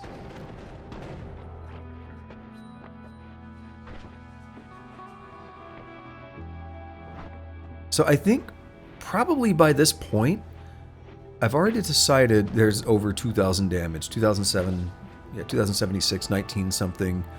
There's some variance. It's not exact every time. I would prefer it to be a little more exact, because there are times where you might get a really slow one. But I'm pretty happy with this. And so you're going to see that I'm shifting things around a lot, throwing things on the ground. You're going to see that I'm shifting things around a lot and setting us up for a wand shift. Now again, pre-edits, pre-removing any pauses and stuff, we are 3 hours, 46 minutes, 50 seconds into this run. The total raw time of the recording is 6 hours, 2 minutes, and 41 seconds. So we're a little over halfway. We're almost, what is that, 75%? 66%? Yeah, 246. I can't math. We're almost 66% of the way through. Don't ask me to math in my head. That's why I'm a computer scientist. I make computers do it for me. Yeah, there's like a lot of damage there. So yeah, about 2/3 of the way through the run here, we 4,000 damage. About 2/3 of the way through the run here, I'm at the point where I'm like, yeah, this bouncing burst wand that I've been thinking about building all game, this is where it's at. Don't ask me why I put that on there. I think I did it just for the progress, or to see what would happen. Because it removes explosions, right? And I just added explosions. But I put it at the end where it doesn't really remove anything, where it doesn't really do anything. So there's some weird stuff going on here, don't worry. We're wand crafting, we're doing weird stuff. Now if I put it in the middle, remove that, there's nothing to remove. But I see it. It's near the Nolla. It's the very top middle of the screen right now. Look at past me struggle. Ah! It's funny. You're so close. No, past Shoggoth. Go. Oh, yes! You found it. So we got it added, but no, I want explosions. I'm immune. Why would I remove explosions? So at this point, there are a couple missing pieces. Horizontal path is not going to be great. That just breaks everything.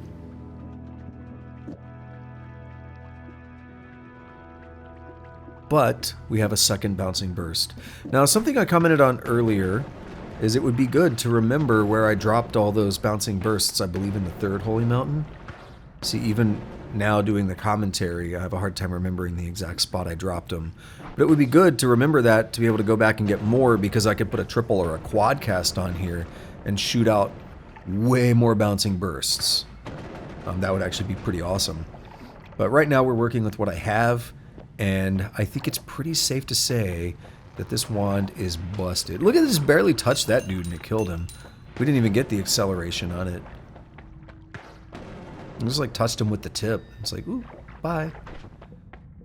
I'm not sure at this point if there's anything else I'm going to be adding or changing on the wand. But what the hell am I doing here? That's me teasing, because I actually know. That's bad. It's like, dude, take that off. That's the problem. Everything getting turned to soil. It's like, well, I need a path out of here. So you got to go diagonally. And then when I take it on, see the radius in which it works. It doesn't work right next to you. So I have to do weird things to dig upward. But it's free digging. Very easy free digging as a way to get back out of here. And we can do this through pretty much any surface in the game now. Pretty much any solid in the game now. So very easy, very effective way to get out of the Holy Mountains. And I will definitely be taking advantage of that, because we still have a little over 2 hours to go. And I'm sure you're going to see some more stuff happening. Look at that. It's so good. It's so good. Bye. Yeah, you're going to see a lot of dudes dying now. See, it just goes everywhere. Look, it killed a dude way over there and came back. This is by far the most obscene, like, overpowered wand I have built. I've definitely built a few really good Gatlings with chainsaws. I call them like Gatlings or machine guns. Or I like Gatling gun because it is so fast. I built a few really cool Gatlings in the past with chainsaws and such, but they're not as just brutally powerful as this wand. They rely on very quick spells, that super quick refresh rate and high mana charge, and they generally deal lower damage. I mean, you could put damage pluses and stuff in them, don't get me wrong, but they generally deal lower damage. Here, we're getting moderate speed, but we're getting these projectiles that can just seem to home in and kill everything on screen if they want. And at this point, I decided I don't need Circle of Displacement, right? Why would I need that if I can just dig through everything with the Tannerkivi and my dissolved powders? And I wanted to just do some general, like, moving around of spells, right? I just wanted to get spells in a better spot where I could clean up some wands and stuff. Like, you never know, you're going to find another wand that you want. It's nice to have the room for it, right? So just for safety, I'm keeping, like, a lot of these triggers and stuff. But then it always bothers me because I don't like having a completely full inventory, right? You come across a shop, you come across a chest, who knows what you're going to find, right? So I'm even going to be ballsy and drop the quadruple and the double spells. There's a lot of stuff going on here. Even the Nolla, because I don't see a use for it right now. There may be a use later. We'll wait and see. But the healing bolts got me intrigued because healing, right? So what I'm thinking about, I don't know if I'm going to try it right now, but what I'm thinking about is what would happen if we put the healing bolt on the trigger and cast it on myself.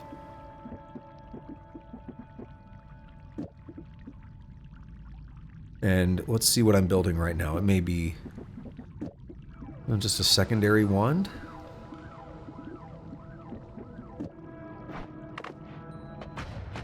Yeah, I don't really know why I built this. Maybe just for an extra backup if I need some more accuracy. Yeah, it's been 2 days. I've slept since then. It's not gonna... it's not helping me. I'm not remembering. We have a teleport wand. We have a secondary backup damage wand. I'm not the best with these teleport wands, and this is not a small teleport bolt. This is a big boy teleport. Look at that. I didn't even hit the guy, and it still managed to hit him. So good. But yeah, I'm more of a fan of the small teleport bolt if I'm going to do a teleport wand. But I'm not the most proficient at them. This large teleport has some issues because by the time it actually triggers, you can't rapid fire it because by the time it actually... I wonder if Noita would have been good for that. Wasted opportunity. It reduces the lifetime to like 0, however, so I'm not sure. Anyway, that's theory crafting or wikiing for later. Alright, so I'm going to spend some time exploring around up here, and we'll see what comes of it.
Exploring the tunnels left by worms is always fun to me. I like seeing the weird paths that they take. It's kind of like an anthill or something. If you've ever seen like an ant farm where you can actually see it from the side and see all the crazy paths they make. It's really cool. I like it.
So here it is time for me to try something that I've been thinking about.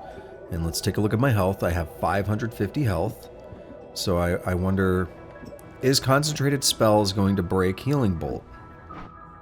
And we cast it, and I have 546 health. And I forgot to look at my health beforehand, so I had to replay it just to be sure. That's embarrassing. Let me test something and not look at the numbers that matter. So, unfortunately, it seems like Concentrated Spells does break Healing Bolt, but that's a good thing to confirm.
Now would be a good time to remember where I put those bouncing bursts if I wanted to cast more of them.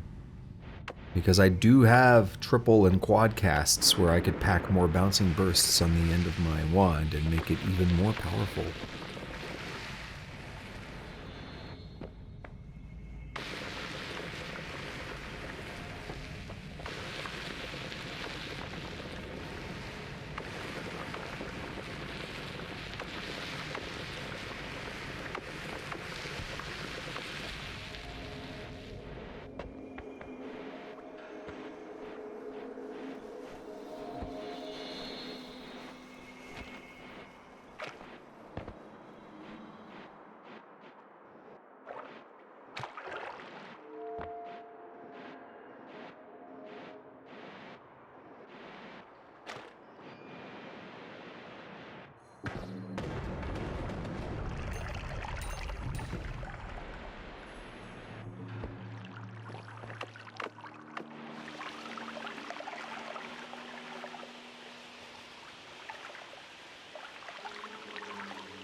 So here I am back at the pond that I drained over the lava lake earlier, and that means we have found our way back to the surface, and see how dissolved powders makes me just sink into the ground the whole time I walk. We have the big old snow pile here, and it's like, yeah, just sink into it, it's fun. Good thing it doesn't seem to be drowning me, and I think the powder would dissolve. I say drown, suffocate. I think the powder would dissolve before anything else happened anyway. So, yes, we are back up to the surface. I have some business I want to take care of up here. So, let's go ahead and just Tannerkivi my way through this tree. Why not? I keep wanting to say Taikatalvi, which is, I forget what it means. The same thing as, but it is a song. Taikatalvi is a song by Nightwish. It's like a lullaby or something, maybe? That is not it. It's Tannerkivi. But yeah, I just Tannerkivi my way through the tree because I didn't feel like dealing with the acid bros. And as I said, we have some business to take care of over here, so stay tuned.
Well, after that painfully long digging session, because as we've already established, the Tannerkivi does not work well through packed snow and ice and such, so it's been a little awkward digging through here, and my wand unfortunately does not work well, despite the explosive damage and such.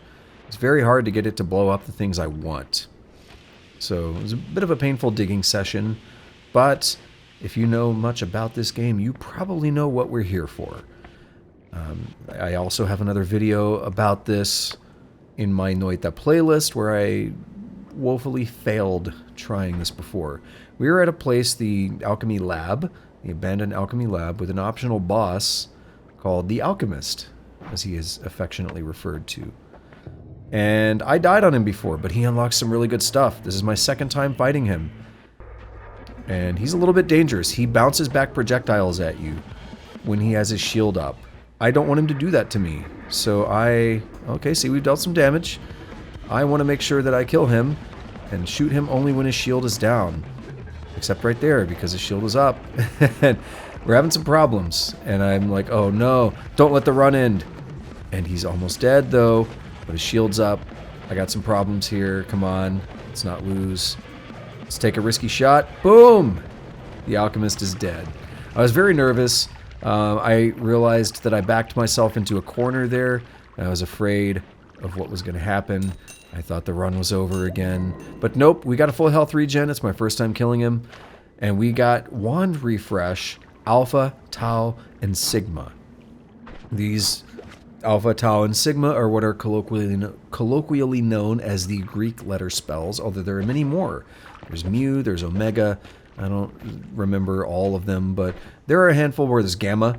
I know there's a Gamma. So what are Greek letter spells? Also, I just picked up the Coral Key. We'll talk about that. A Crystal Key, excuse me. The Crystal Key. The key is voiceless. We'll talk about that later. We have Sigma. Copies every static projectile type spell in the wand when cast. Oh, we're looking at progress, and I wanted to make sure they don't show up until I use them, so I am going to want to use them to get them unlocked here. But anyway, I'm very happy about, let's just go ahead and go off on that tangent real quick. I'm very happy about beating the Alchemist. This is my second time trying him.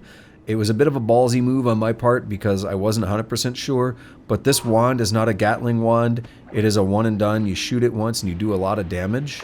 So I felt like this is the kind of thing that works well on the Alchemist because he has a harder time reflecting that. So you wait for the shield to go down, you pop him with it, and you know, I don't know about his resistances, but if I got a really good shot, I probably could have one-shot him. But I mean, we three-shot him, you know. He was pretty much dead after the second shot. So we almost two-shot him. It worked out pretty well. I'm pretty happy with that. I got a little nervous. Again, I got backed into the wrong corner. I could have made a better decision there. But in the moment, I went into the wrong corner. Look at a babby worm. He's gone. So, yeah. That was pretty cool stuff. First time beating him. I wish this would have been on a stream, but this is a big part of why I decided to do commentary for this run, because this run was a little bit too special for me to not talk about it, for me to not describe. I mean, obviously it's here, but it's a little more entertaining with somebody talking about what's happening versus just, you know, silent no commentary run for 6 hours. So I'm just kind of working my way back down to the portals and or the lava lake shortcut to get back down to the snowy depths.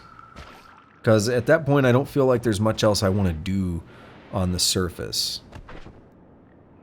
So Sigma copies every static projectile type spell in the wand when cast. Tau copies the 2 following spells in the wand when cast. Alpha casts a copy of the first spell in your wand.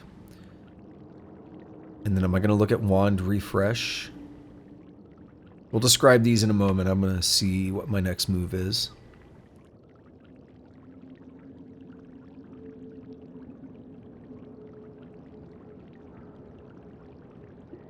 Wand refresh reloads the wand immediately. I'm not sure about the recharge time, because if it just completely negates recharge time, I don't see why it has to reduce recharge time.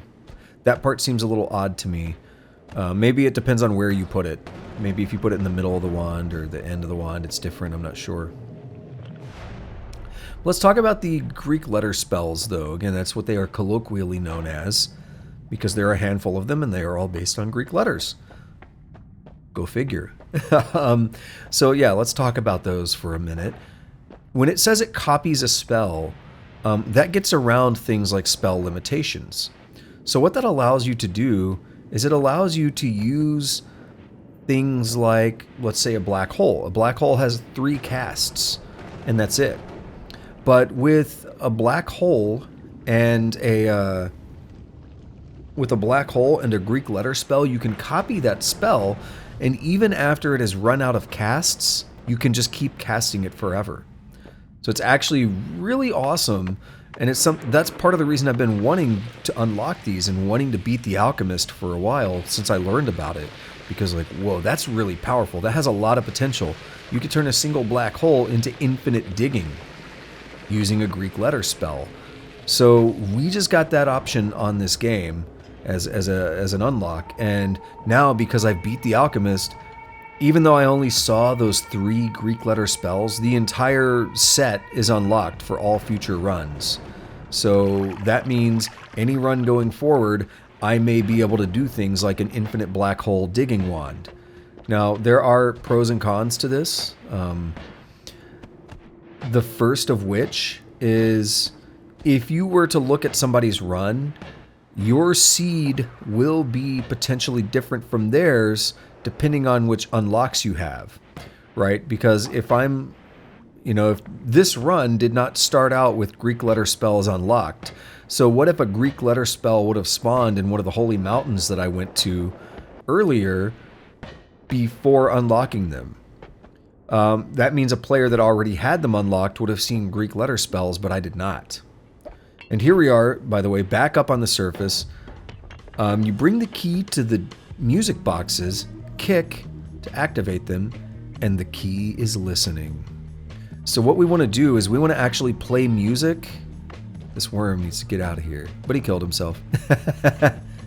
The key is listening, and it says the key remembers a song, except I wasn't sure if it was good yet, so I threw it back down.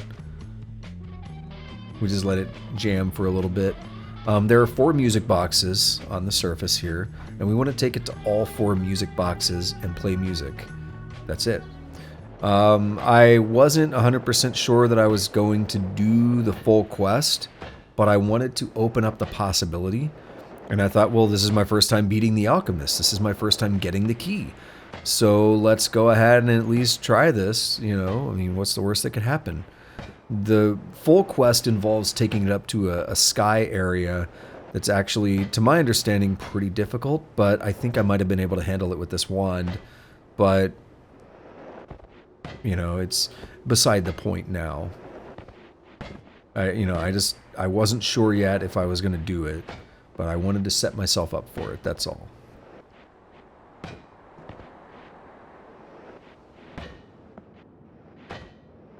So anyway, final thoughts on the Greek letter spells. Again, they're unlocked for all future runs, but that does affect what you see on your seed, because those then get pulled into the pool for your seed. So Things can be different from one person to another, just from that alone, but it's fine. It's fine. I got them now. I don't got to worry about it anymore. We can make some cool wands in the future. We have jukebox number 2, or music box number 2. Music box number 3 is in the pond that we drained over the lava lake, and music box number 4 is on a hand over in the desert. We saw that earlier. I may sit here and listen to the music for a little bit because it's jamming.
I believe at this point I actually stepped away to get another drink from the other room, and even though I was gone for probably 20 seconds tops, I just grabbed from the refrigerator a can, and came back as quickly as possible. I did have that concern. What if some random enemy found his way up here or something and just started wailing on me, or some god enemy showed up for no reason?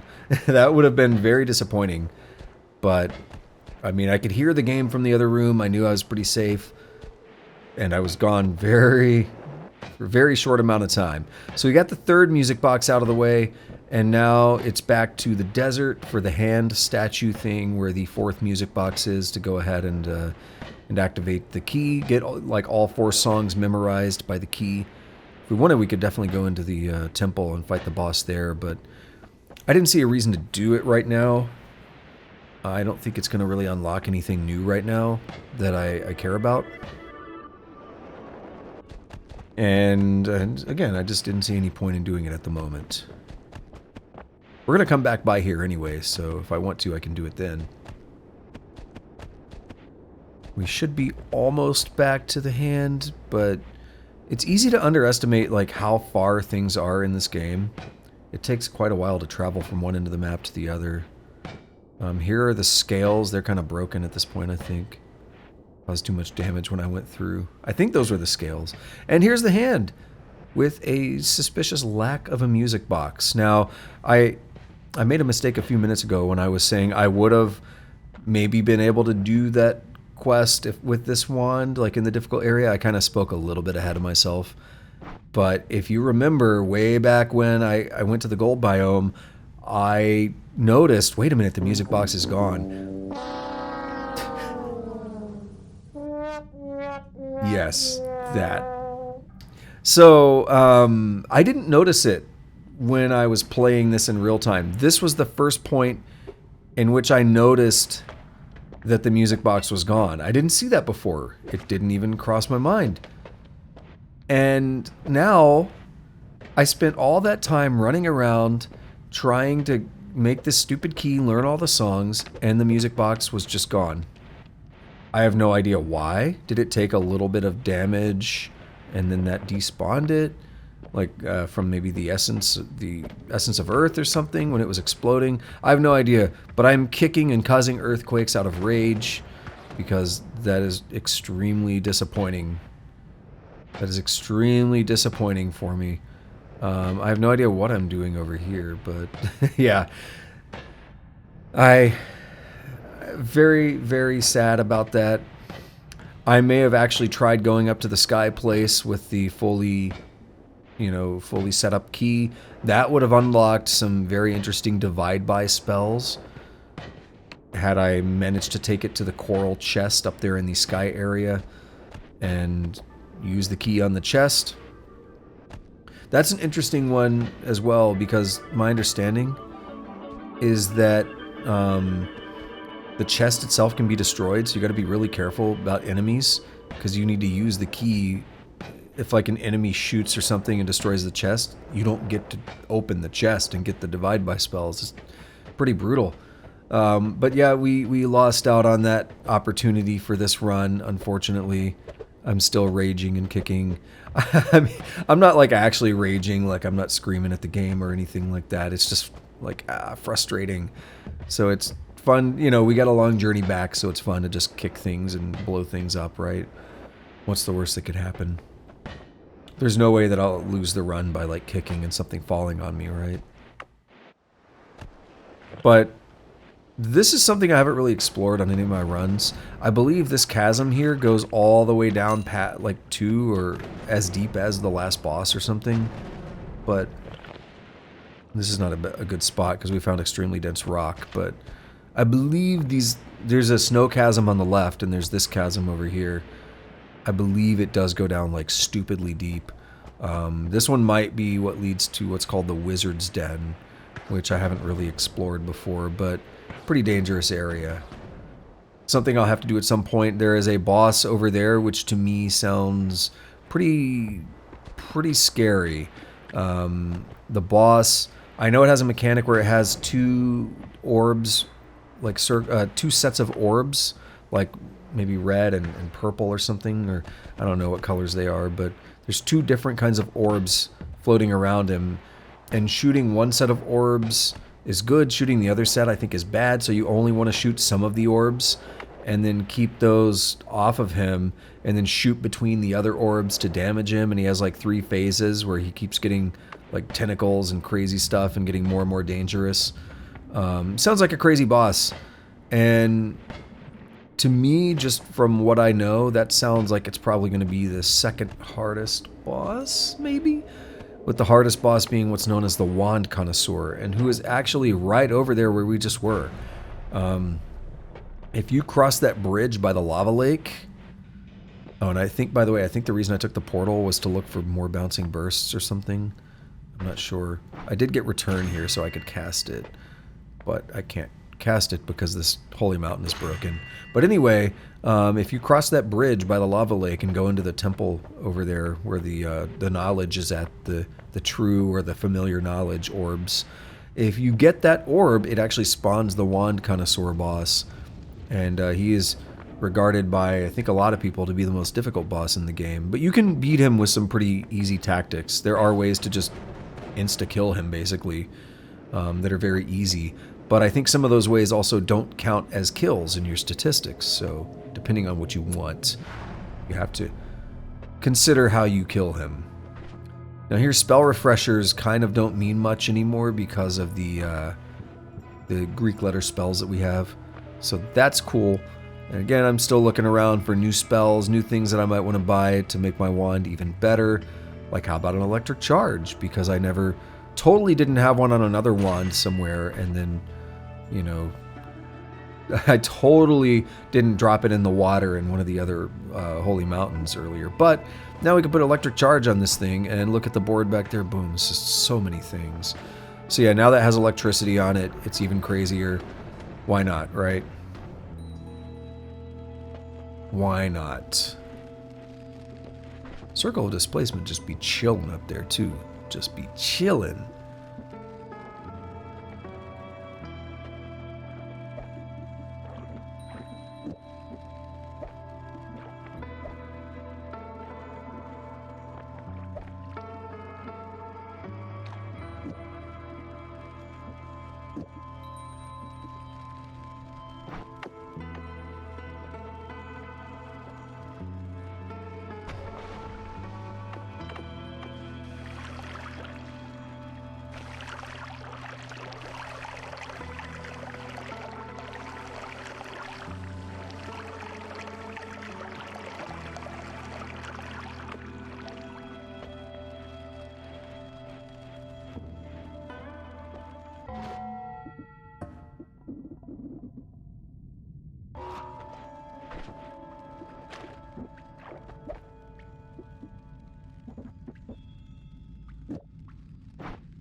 Here on the far left of the Snowy Depths biome, we have a place called the Magical Temple. There's actually another magical temple in the game as well, but it's later on. And we have a heart mage there. He could be useful for various reasons, right? Not that I would know anything about that. Magical temple, it's nothing too crazy with a wand like this. We're pretty well set up to handle it. I just decided I'd come in here and check things out a little bit, but I don't think I really did much. I don't know where exactly that magical temple leads, if it's a dead end, if it leads to something. Actually, it might lead to an orb, and maybe I should have gone for it. Maybe I should have checked the map. That would have been a good opportunity to just check the map, and then if it was an orb, I would have gone for it. I didn't think about orbs being over there. I was like, I don't want to do something stupid and get myself killed right now. So that's what we got.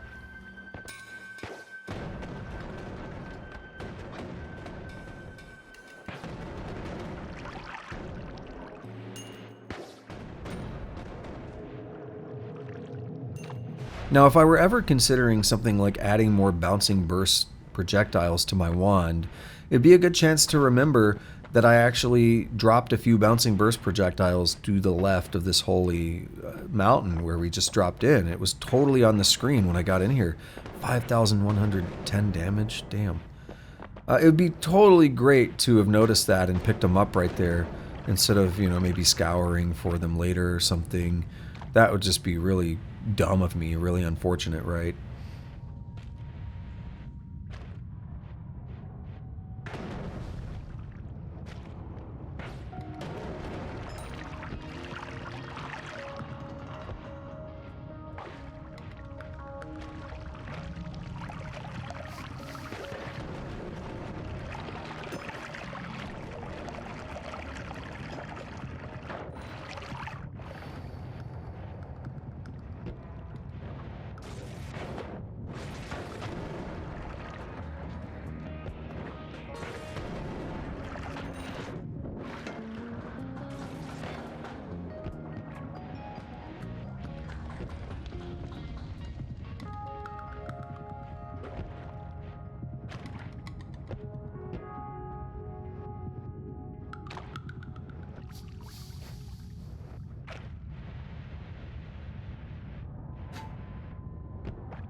And if we look closely here, in the next few moments, we will see yet another heart. Why? Why, game? So many.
So here on the left of the jungle biome is the Luki lair. The Luki lair has some really big spoders, some really big spiders that like to hang out. We also have the mysterious darkness lingers in this place. I don't know if that's a permanent biome modifier for that section or not, but I thought, yo, that guy's nothing, right? We can easily kill him, right? Ain't no thing. Except, look at that, the projectile hit his mouth and disappeared. Look at that, it's not hurting him. He doesn't seem to care. So you'll see me, I decide to try again. Nope, still nothing even when it moves faster. I'm a little bit unnerved by that because he seems to want to stay really close to me right now. So that seems like a good way to end your run, by getting caught by that dude. I don't want to end my run by getting caught by that dude, so guess what we're going to do? We're going to get out of there. We're going to make every effort to not be there anymore. We should put enough distance between it and myself that it's not going to care. It's going to give up the chase. And I feel much safer for it. But given the fact that we have open paths into the Holy Mountains, it is a little bit concerning because if he wanted, he could find his way in here. As those other enemies, and even a spider, found its way in here.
So after clowning around enough and fighting optional bosses and such, I think I felt like it was time to head into the Holy Mountain here and do a little bit of extra work.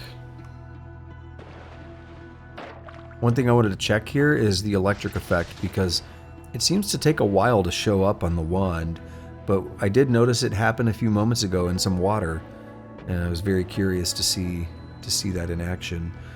We have the black hole there. Earlier, I believe I dropped my black hole wand, but I was thinking about the uses we can get with black hole now because of the Greek letter spells. In particular, Alpha is the one that would have the most benefit here.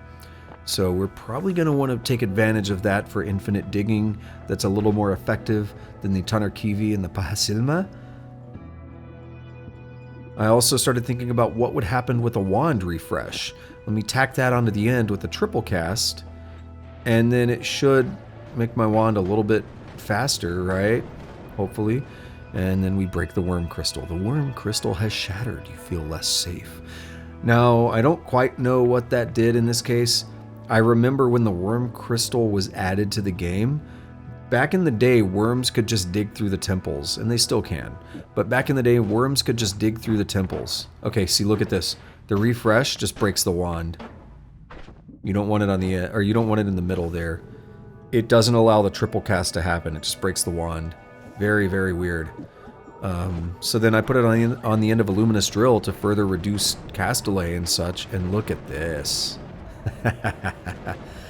Yes. Now we're getting somewhere. And at this point, I don't know if I did it earlier or not. I may have skipped through it, but I decided to save and quit. Sometimes, you get worried. What if the game crashes? What if something stupid happens? We have such a good setup. So many things have happened. Let's save and quit. Safety, right? So anyway, I remember back when the worm crystal was added, because back then worms could just freely dig through the temples, the holy mountains rather.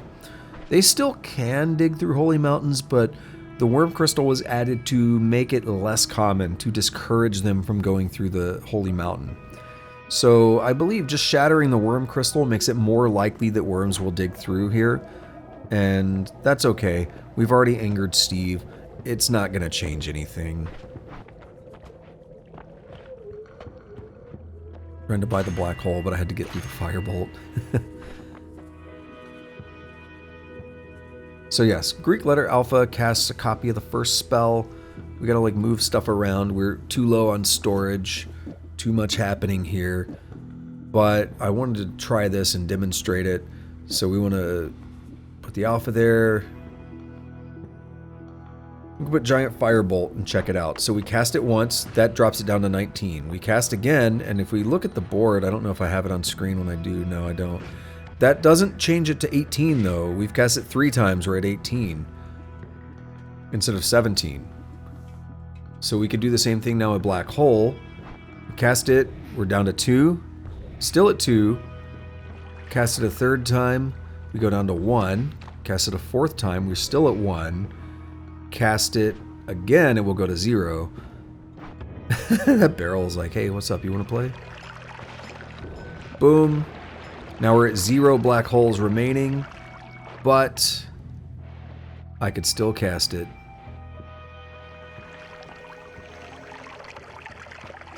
Am I gonna do it? Yeah, 0 black holes. Yoink. No problem. Greek letter spells allow for easy infinite digging with spells like Black Hole. Very awesome. Now I've got a couple other Greek letter spells on there that I want to use for my progress.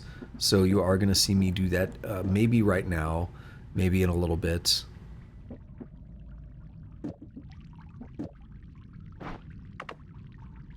Oh, I'm using those for storage. That's a pretty safe way to store the spells. It's not going to affect the digging too much. But it gives me an open wand that I can easily drop. Now, one thing to note is look how fast the black holes are moving.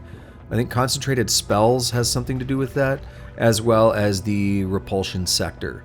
So the repulsion sector is like, get out of here, black holes. And the, don't deactivate the holy mountain there.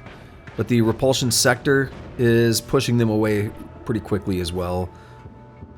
So black holes by moving faster. So basically they still have whatever lifetime of however many frames, however many seconds, however you want to think about it. They have a lifetime, but the further they move in that lifetime, the more they can dig. Which again, in this case of literally having infinite black holes, I don't care too much.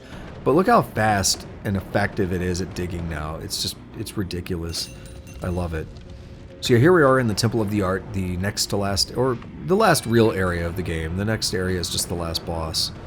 So in terms of like the main areas, just to get through the main game without optional stuff, this is really the last full area. And it has some real dangers in here, just because we're super powered. Another heart, by the way. I don't know if I even saw it. I might not have seen it. It was at the top of the screen there. Anyway, just because we're so powerful with this wand or whatever, you can't get too complacent, because there are enemies here that can polymorph you, and that can always result in basically one shot. If you get polymorphed into a sheep, then you take one hit and you die. And that's a very easy way to die here. There are enemies that can do chaotic polymorphing in here, so they can turn you into, you know, like actual enemies, and you're, you know, a bit more resilient in that case. Sometimes you might also get turned into a shitty enemy. So there's a lot of ways that things can go here.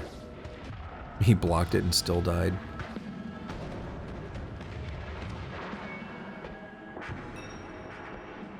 But ultimately we still have about another hour left in the run. I am at raw recording time 5 hours and 28 seconds, and total time again is 6 hours 6 hours 2 minutes and 41 seconds. Excuse me. So about another hour left that I gotta skim through and add commentary over. And what you see me here, this tick thing, I forget, they start with an H. What I wanted to do was dig around it so I could make a safe path. And I actually want to kill one of these on this run and get to its crystal, because I don't actually have credit for killing one before. See that purple crystal there on the screen? That's actually probably the crystal that's keeping that one alive. So killing that would kill it. I don't think I managed to do that right now, but that guy's super dangerous. Okay, which guy? Yes. The guy on the right that had like the ball, like the white ball for a head or whatever. That guy bounces your projectiles back at you. That guy there that just died.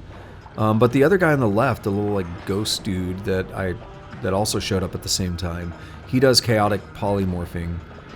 So he is really dangerous, but less so than regular polymorphing. So there was a lot of danger in that room. I think when I took a hit from that reflection back there, it did like 100 damage from the guy with the like white ball as a head. So yeah, that's pretty dangerous. You could still get a pretty easy run end here. We're gonna shoot through the wall, I think. Oh no, never mind. Leave him alive. I don't think those are doing anything to me because of my repulsion. He's shooting arrows at me, but they're not doing anything. See, this is the downside to my wand, is that it's really hard to do precision aiming. You just shoot and hope it finds its way to your target. Point and win. But it does have issues. We have a shit ton of healing bolts, which are normally great, but in this case, healing bolts hurt me. There are ways to negate that. I don't remember what they are off the top of my head, but I don't really care too much at this point.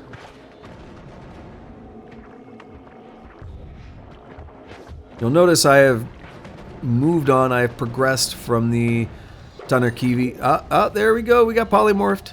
And it's the same guy we saw earlier. I didn't even want to shoot as this enemy because I don't know what they shoot, if it would kill me, like if it would blow up and maybe hurt me or something. I don't know what would happen, but I decided I did not want to be in there. That's a little bit too scary and risky for me. Anyway, you'll notice I have graduated on from the Tannerkivi Paha Silmä and or dissolved powders form of digging. It's just not going to do the trick anymore. These black holes are way better. Way better. In fact, these black holes, This would be the perfect way to go into parallel worlds, except I need a way to quickly get through the cursed rock. And that's something we haven't even talked about. I'm not going to explain that whole mechanic, but yeah, we killed Steve there. No big deal. Yeah, okay. So before I move on, the question is, what do I want? Cordyceps, extra health, or extra life? Well, this... Remember earlier when I said it makes more sense to get this later into the run?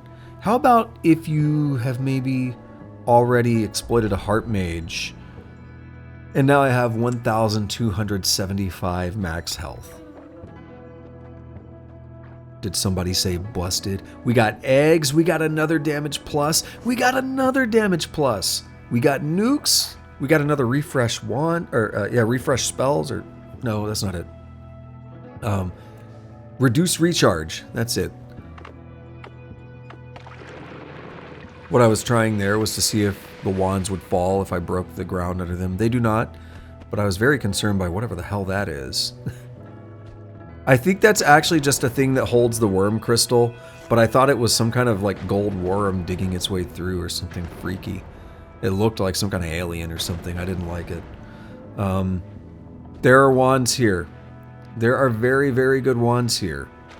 And we are going to take advantage of that. Again, reduce recharge. Excellent. Damage plus on that wand, plus some other goodies that I might take advantage of. The eggs. Eggs are awesome. We want those eggs. Eggs are awesome for a couple of reasons, though. We're going to see different reasons why. So this is a decent wand, actually, in terms of what I can do. Compare this to the wand I have in the bottom left there with all my spells on it. The only thing worse is the mana max by 30. Cast delay is a little bit down, but we actually have the reduced recharges that are going to fix that cast delay. So this nuke wand is basically better than what I have, which is kind of crazy because what I already have is amazing.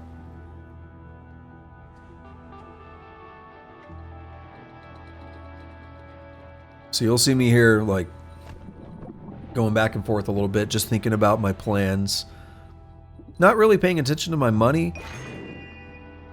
And in the end, it doesn't matter because I could afford like all of these right now.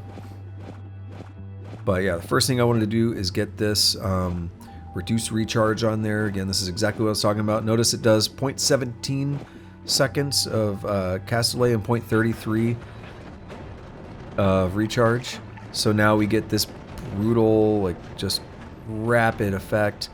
And it's so fast, in fact, that I think sometimes the wand is unable to... You see the board back there.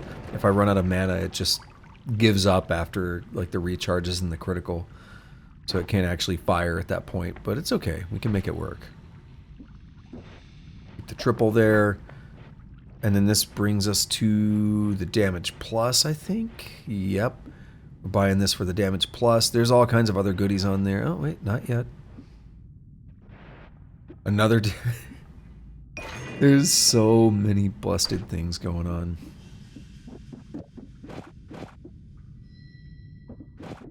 There are so many things going on with this. It's just obscene. This should be illegal.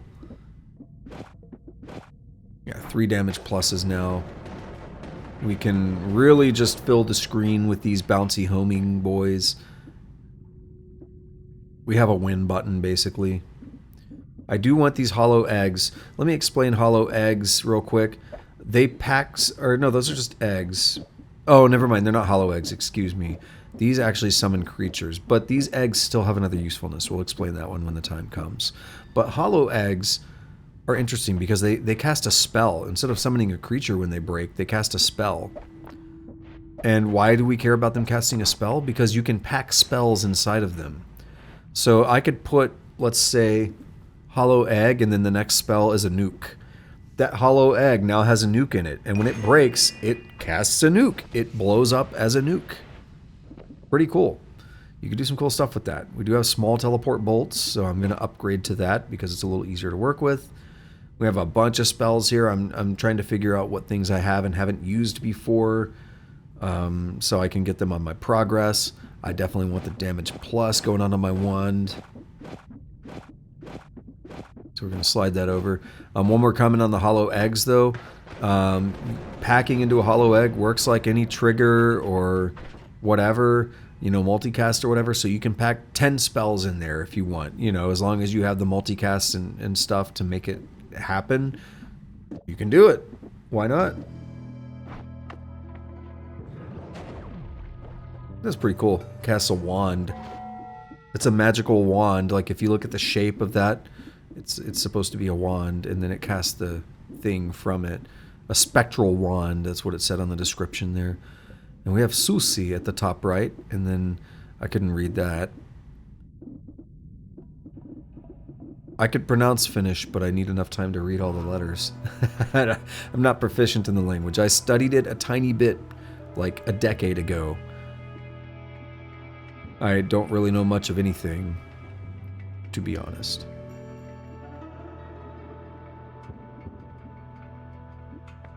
You'll see me mess with some of the spells and stuff here, as usual. It's going to take some time to get through all this. I am trying to be neat in the way that I drop things. I want to make sure that I can get whatever I want at any time.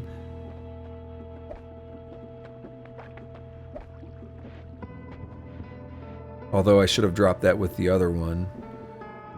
Well, there are some things here like Magic Guard that I haven't used before, so I'm trying to make a chance to get that on my progress now. Look at this wand though, 10 spells per cast. What the hell is that? Like, I have a hard time understanding why you would want something like that. I mean, I guess if you don't have the multicasts or whatever, you could line something up that works. But I don't know. I don't like that. I'd rather collect multicasts and everything and make my own groups. And you see that? That hurt me. That hurt me. Some spells like that. I knew that one was going to be risky. Yeah, so we have Magic Guard. It's just kind of chilling.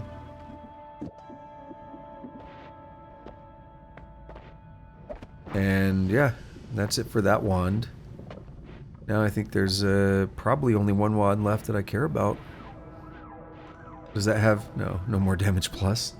Are you sure, game? Are you sure I don't need more damage plus?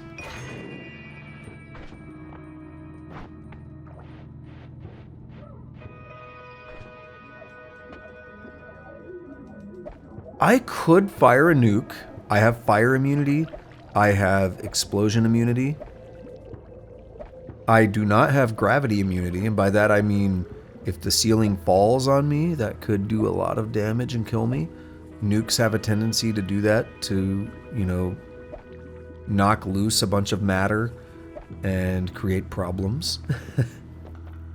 But I was a little uncomfortable with the idea of it. I did not want something stupid to happen when I fire a nuke and just end the run. But I did want to use return. Because now it is added to my progress, because I don't think I'd ever used it before. So we've cleaned out the nuke wand, and again, it is essentially a better version of what I have now. It's a little bit more capacity, so I could fill that wand out. I could fill the nuke wand out. No shuffle, one cast, like, dude, that's awesome. We're making an egg wand as well, because I had some plans with that. And then teleporting cast. Shoot it and see if it worked. I think I see it. It's on the left. No, it's off the screen now. Right there, top. Nope.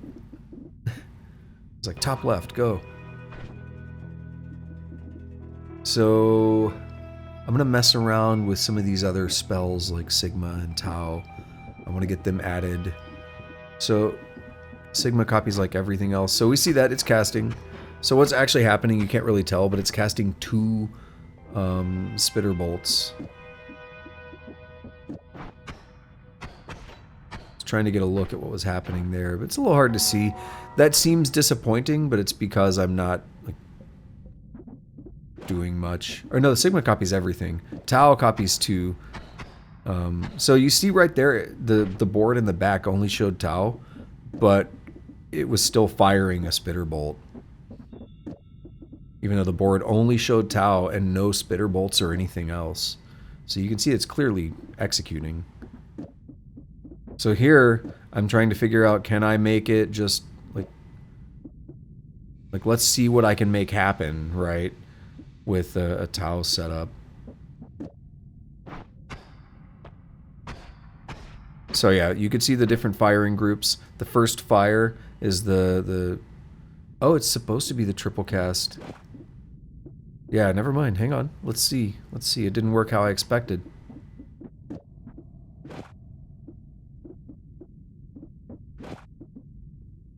There we go. So now that's all firing as one group. It's pretty cool. Not, I mean, you know, it's not going to be very good. We see Tau and Sigma down there now, so got those added to our progress. Not going to be very good compared to what I have above. However, let's be honest, I could probably make use of that in a full build if I wanted to switch back to like a trigger one instead of this bouncy shit. The bouncy stuff is fun though. Oh my god, the gods are very angry. Holy shit, what am I going to do about it? The real question is, what are they going to do about me? Am I right? We have 1,001 health and we're hurt.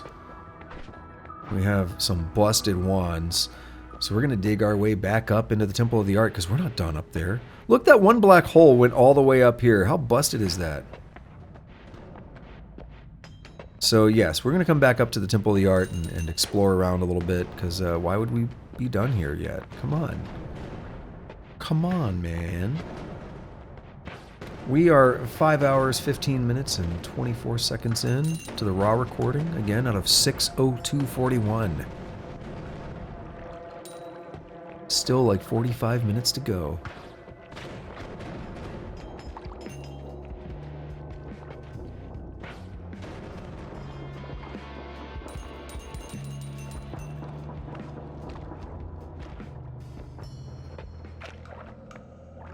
And once we move up this tunnel just a little bit, we see another heart, because the game just can't stop giving them to me.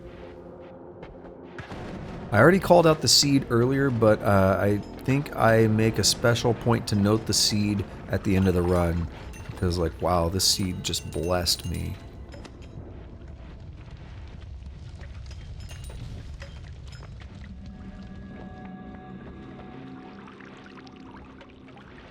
Here we have some danger. That was a teleporting mage that, like, I hit it and it teleported me down there, which is risky because of draining lava. So, once again, this is a thing where a familiar and experienced player probably knows roughly what's going on right now. I've been heading in a very specific direction after exiting from down below. I've been heading up and to the right, and here we are. Now, I mentioned something about eggs. Did I set my wands up properly? I think I did. Wand number 2 there says it has a cast of 2 right now, and all those eggs had a cast of 2. So I think I did set myself up properly with the eggs. You need eggs for this. Now, I did this a couple runs ago, so if you're in my Noita playlist, this will have happened. You'll be able to see this a couple runs previously. And I tried this on stream and I died. So let's see what happens today. So what you do is you get over here. It's at the right hand side, kind of like the dragon cave. It's always on the right hand side, kind of like the dragon cave in the jungle. You have to bring 3 eggs, or you can use them from a wand like this. Any kind of eggs will work, but you have to bring 3 eggs to the triangle here. This is affectionately known as the triangle boss. I think other people actually do call it that. But, boom, hit it with 3 eggs, and it spawns flies. No, it doesn't. It spawns these flying triangles. They have curse auras around them, and you see I just took some damage as I fell through them. They have curse auras around them. They deal very quick curse damage, but you can easily kill them with like black holes. Anything that does matter damage, I think is what people call it. And by that I mean a luminous drill, a black hole, anything like that that like cuts through matter. That's a really effective way to kill them. But they actually do take damage, as you see. And here's where the run really falls apart, because I fall into I fall into that lava and it doesn't feel great. Things like that are where your run can really take a turn for the worst. At this point, I have no idea if they're even alive or not, but no, it looks like all 4 are dead. And because I killed them with weapons, like normal weapons, we have all 4 of them in my progress now. First time killing them. So let me explain a little bit more about that. You can kill them with matter damage, black holes, and all that. But because that's like a physics type damage, it actually doesn't get attributed to the player. So what I mean by that is they will not show up in your statistics, the screen I just checked. So when I fought them the other day, I killed like 2 of them, I think, and then I didn't realize the curse damage was hitting me. I didn't know what was damaging me. I didn't realize they had curse auras around them. So that was a little bit of a problem and it killed me. But I had actually killed 2 of them with a really good luminous drill setup. Very easy. They're not super difficult, particularly with that kind of damage. And any future run, I don't know how much I care to keep killing them on my statistics. I got them there at least once. So from now on, I'm pretty comfortable with just killing them however I can. But here we're entering like another magical temple, similar to the one in the jungle like I talked about before. That guy, his real name is Gate Guardian. Again, I think a lot of people just call him Triangle Boss because that's fun. But he is guarding this magical temple. And don't ask why I was pouring water on the ground there. But he is guarding the magical temple here. And it's not, with a wand like this, it's not really anything to be scared of. I don't think anything is going to happen here that's really going to bother me. I mean, maybe. But just take some time to explore this place. Yeah, that's about it. Nothing too special. Gate Guardian, Triangle Boss, he's dead. First time killing him. I had killed a couple pieces of him a couple days ago on stream, but ultimately I ended up dying. So this is the first real kill. And I can't really complain. Like, it went pretty effectively. I will say, I was under the impression like he would take very little damage. So when I did that on stream the other day, it was like, oh yeah, luminous drills are great. But then I checked my statistics and I was like, oh, but I didn't get credit for it. For the pieces that I did kill. That's unfortunate. I looked up a video after of watching someone beat him. I'm like, oh, you could beat him pretty easily with other wands. I'm not too concerned by that. So yeah, I just proved it very easily right there that it wasn't so hard. I probably could have killed him much more effectively, but the curse auras bothered me. That was a case though, like I made a bad decision by going down, or excuse me, by going above him, because when my levitation ran out, curse auras became a problem as I fell straight through him. Should have thought that one through a little bit more. Anyway, let's kind of relax in here. I think I was trying to figure out what that was on the left. It's the worm crystal, I'm pretty sure. I don't know how it ended up over here, but it's the worm crystal. Worm crystals don't fully obey gravity, I can say that. I don't think they just float up forever, but they are floaty.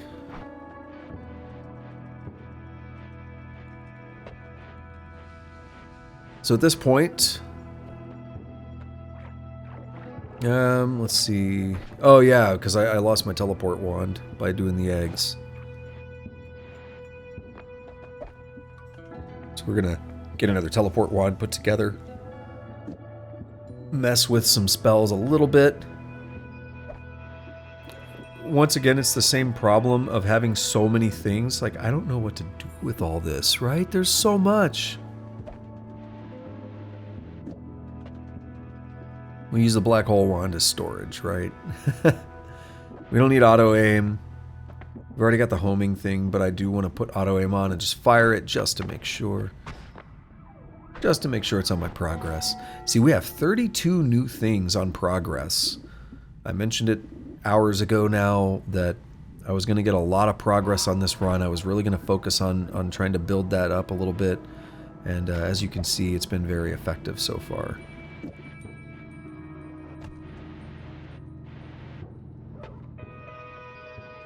At this point, the question is basically, what is there left to do? I can think of a couple things that are still reasonable for me to do. Like fire a nuke, maybe? it's always an option, right? There are still a couple things I could think of trying on this run. Again, I feel really bad. I kind of got cucked by the music box disappearing earlier. And then it feels, extra bad that I spent all that time running around checking or getting the other 3 music boxes and then just getting cucked by that other one having disappeared. Like, it was like an hour and a half, or I don't know how long. It was a long time before I actually had the key. It had already disappeared. Had I noticed that, I could have just not wasted time. But that was a real sting right there. That was painful. So there are some other bosses that I could check out. I've already mentioned one in a place called the Wizard's Den. There's another boss that I don't know the real name, but like the Finnish name. I don't think I intended for that to happen, but it's fine. I don't know the Finnish name off the top of my head, but the other boss is the people affectionately call, I don't know if affectionate's the word, I don't know why I say that, but people call him Leviathan. He has like 7,500 health, I think, and he has some issues. I don't think homing works on him, so that would make this wand very difficult to use. He's also in the water, so you have to be able to deal with those issues, like a breathless perk would help, or some way to make air pockets, anything like that. There could be some issues with trying to fight him, but he unlocks a portal for every future run. He unlocks a portal that would take me right to where I need to use that key, so that would be good to have if we fight the Leviathan. There's some things. But here we are at the last boss. Picked up the salt. Okay, he has 1,211 health with no orbs. And his shield's down, so we pop him for 500 something. And we pop him again, and he's dead. And the run's over, right? I mean, kind of. I didn't notice this thing flying around. I was like, whoa, what's hitting me? Like, he's dead. Because I killed him so fast that he didn't really spawn that until after he died. But now we have the lava draining, and I wanted to make sure this place is safe. So I shoot some black holes around to give the lava extra room to drain. Otherwise it can pile up to where the portal is at, and it can create a pretty dangerous situation. So we want to do that on both sides here, to make, again, just to make sure, just to be safe. You see it already piling up pretty high. So just doing that alone gives it a lot of room to drain. I don't want to do that up above, because that's going to make it dangerous. So I'm just kind of waiting on the lava to drain, because once again the run's not over yet. We're right at the end of it though. Should be safe any moment now. So yeah, last boss, very, very easy on this run. Like, this is one of those, the other day when I fought the triangle boss, it was a similar run in terms of just having a really powerful wand. And I was willing to take the risk on the triangle boss because the last boss was not going to be an issue, right? It's like, let's actually try to do something new, and if I die, I die. Like, it was already going to be a locked-in win, but you can't beat, like, these optional bosses and stuff if you never try them. You know, if you just punk out every time and say, oh, but what if they kill me? They're so strong, right? What if they kill me? Okay, then you just never get to beat them. You never get to unlock the stuff. This one got really close to being a problem, but I fixed it. So, yeah, I was willing to take the risk the other day. It didn't pay off the other day, but today the triangle boss, the Alchemist, both paid off. First time beating either of them. Second time fighting both of them. So I beat them both on my second try. That's not bad. It could be a lot worse. And there we have the writing on the wall back there. I don't know what that actually translates to, but it's cool. Last boss is beaten. We have the salt.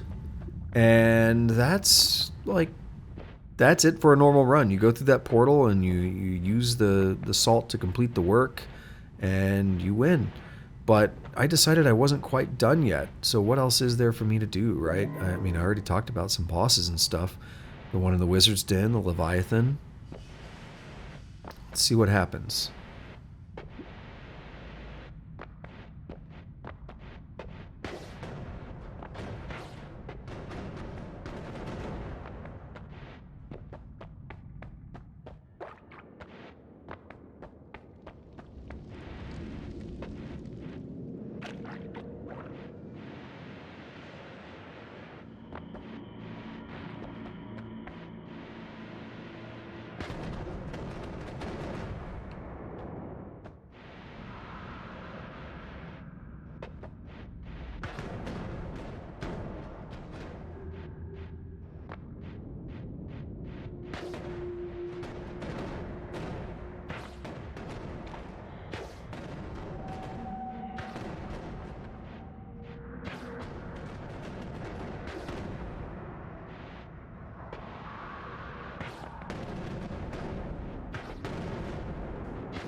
So here we're still kind of going through the magical temple, and this wand over here piqued my interest because it has an accelerating shot. As if we didn't need any more power on this wand, it has an accelerating shot. This seed absolutely loves me. We have a heart mage up there. Be fun to take advantage of the trick, but you know, whatever. That guy wanted to polymorph me. There he is. That's the chaotic polymorph guy. That little ghost dude. I don't know why. I don't remember what Gengar looks like, but I want to call him Gengar. I don't know Pokemon that well. Pokemon. I mean, I played Pokemon when I was a kid, but I haven't kept up with it since I was a kid. You know, I mean, I played it in the 90s. I had red, yellow, and gold. Those are the three I played. That's like, I would say the extent of my knowledge, but I mean, I forgot half of the stuff from the games. Like, I don't remember most of the Pokemon. It's been so long. But for some reason, the chaotic polymorph enemy there makes me think of Gengar. I'll have to look up Gengar and see if I'm correct.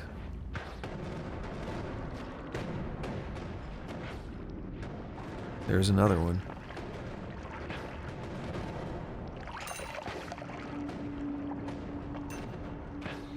So after all that, we have entered the Wizard's Den. This is my first time going in the Wizard's Den. It feels gloomy in here. I don't know if that's a permanent biome modifier. Some places do have permanent biome modifiers. First thing I do here is I pour water on the odd brickwork. And it actually, this is something I had read about, which is why I knew to try it.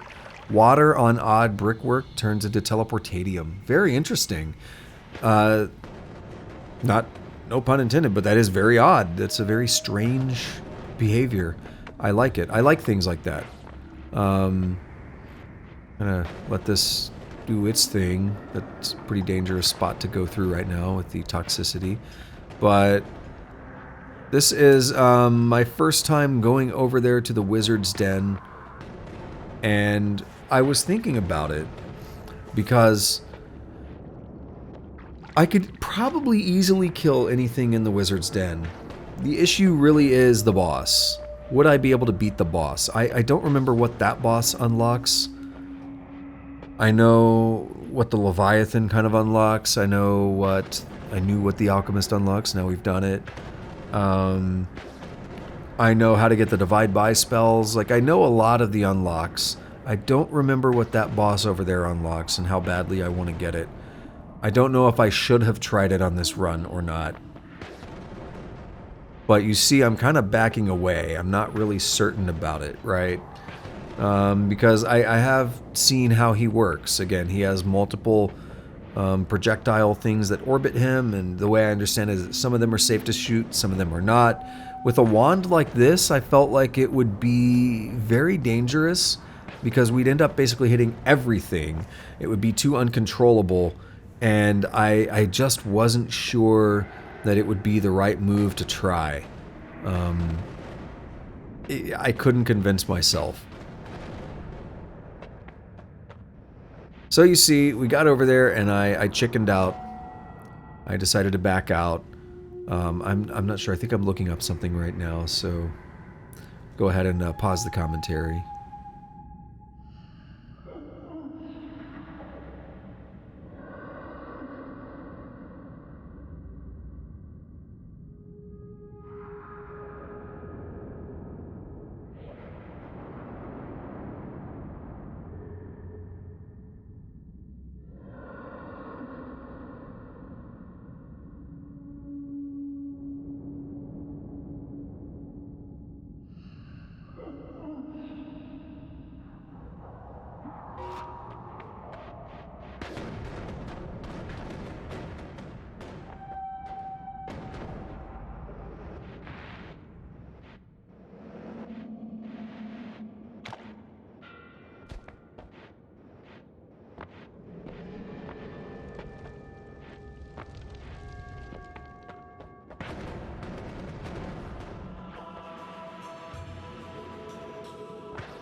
So this tick thing here has been annoying me, and here is a purple crystal. This may be even the one that I saw earlier. But you see when I shoot it, we kill the tick thing, and there it is. There he is. Finally got one killed, got it on the record. So that was fun. Here we have a weird always cast wand with LARPA bounce and a bunch of arrows. Like a bunch of arrows. I think I'm going to pick it up and cast it just to cast it.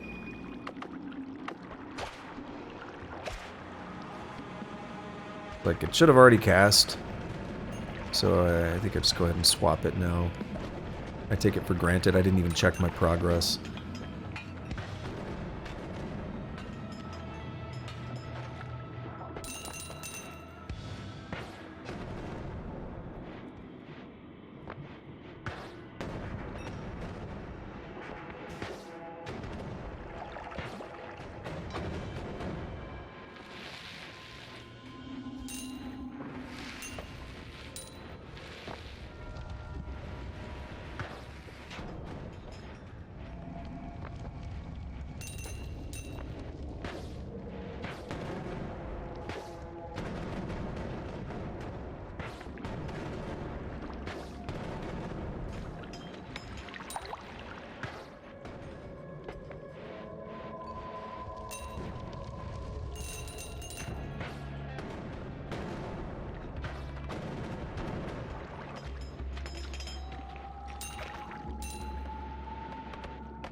And if we take a look down here, as I dig my way through the area, we find yet another heart. I mean, I think there's usually a lot of hearts hidden around in a run and you just don't see them all because you don't dig in the right places, you don't look in the right places, but really?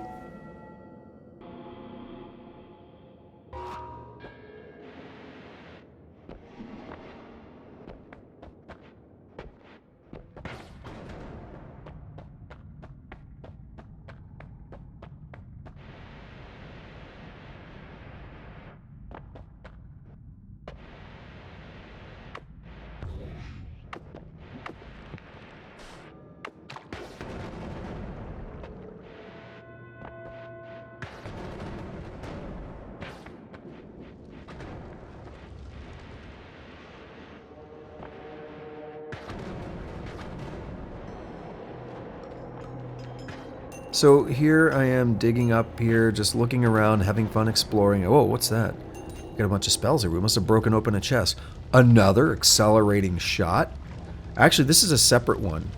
This is speed up. It's a different type of acceleration. So, really? Really, game? You just want to make me more powerful? Do you really want me to just go try throwing my life away on that wizard boss, like the guy in the wizard's den? Don't you? Don't you, game? The problem is the game knows that... Well, the game knows. The problem is, I know that I don't have room to pick that up right now because I've got a wand with... well, no, I couldn't pick it up because my spells are full.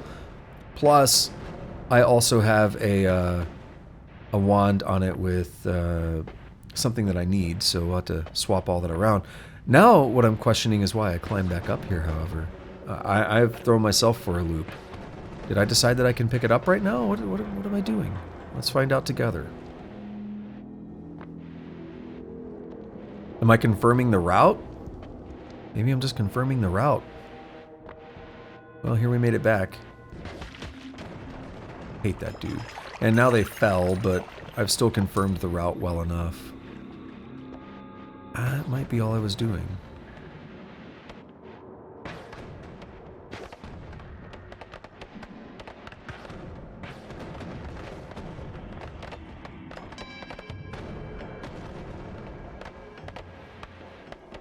Or, it just dawned on me, what I'm actually doing is I realized that I can't go into the lower holy mountain in the laboratory because when I walked over to the last boss, I broke it. So I can't edit wands down there. That's the reason I'm climbing back up to the top.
So now we can go back into this holy mountain, I can edit wands, and get yet another accelerating shot.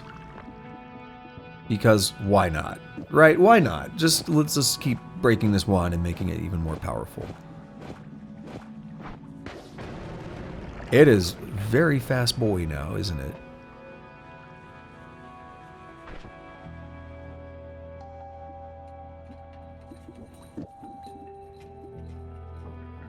I don't think I've ever noticed that the salt shows up in your spells. I don't think you can really do anything with that, but I wonder what happens if you're full on spells and you pick up the salt. Does it add an extra spell slot? I'm sure there's no way they would prevent you from doing so, because if you had no way back into the Holy Mountain, you couldn't beat the game. And as punishing as this game is, I don't feel like they would do something like that.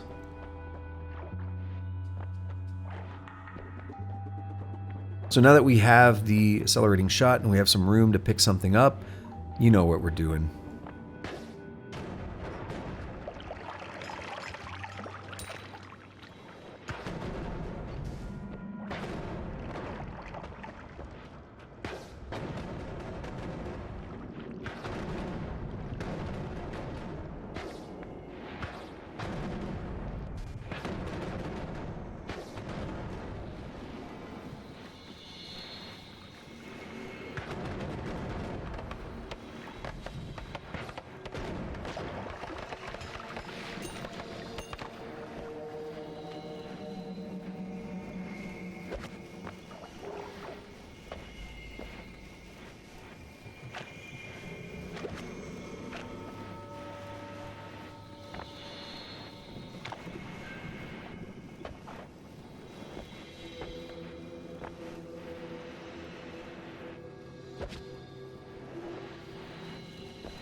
So here we go, playing around. Oh my god, another heart.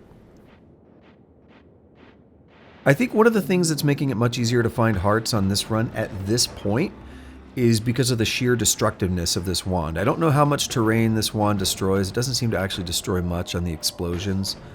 But especially by accompanying all the black holes and everything, just like throwing black holes left and right now, it's creating more paths and digging through more things that will highlight the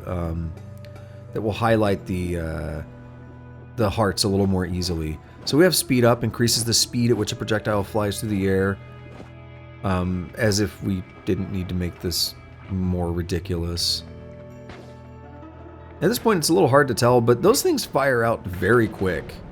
They fire out faster than any normal bouncing burst, and we're like out of room to even put things on there at this point. That wand, I think, was it 23? How is it 23, 25? That wand has a lot of slots, and every single thing on that wand fires off from a single shot. There's no multi-casts on it. That's it. Or by multi-casts, I mean there's no like different spell groups. It all fires off as a single spell group. Everything at the start is a modifier that hits that triple cast near the end. And that triple cast fires off the 2 bouncing bursts as its first 2 pieces, and then the luminous drill with timer as the third, and then the luminous drill with timer picks up that wand refresh at the end. Everything is a single cast. Ridiculous. And here I decided, what if I put like this on here? What if I put Sigma on here? And look at the board back there. It just breaks the wand. It legitimately, the wand can't fire because it's trying to copy in every modifier multiple times. And guess what? It can't do that. It's too much.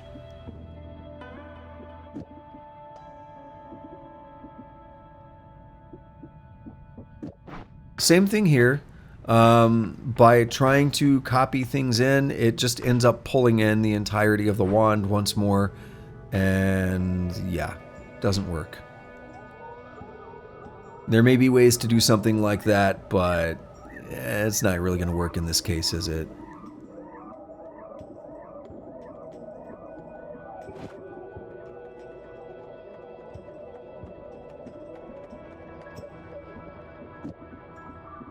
I think this is 24 slots. I just tried to count it, but things were being blocked from my view.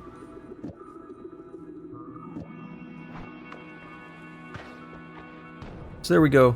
Back to a working wand that we can take down and have a little bit of fun with.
So as we go down this spot here, we're going to notice something a little fun. There is some ambrosia down there. And just keep that in mind, because in a few minutes I'm going to bring it back up.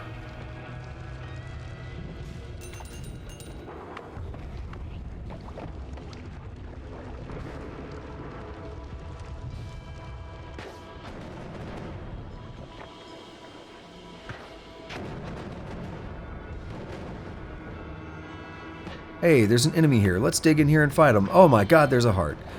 Actually, I might have missed an opportunity to comment on the heart earlier, but I don't feel like rewinding and double checking. But we got another heart, because why not?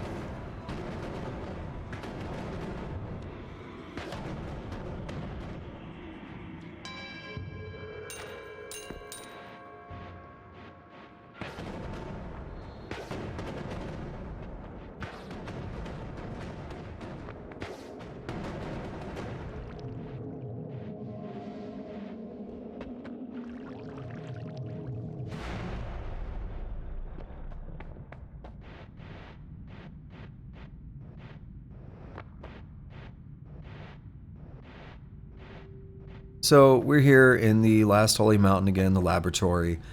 Seed 500908029. I want to comment, or I want to call that out here just because I thought it was important. No mods.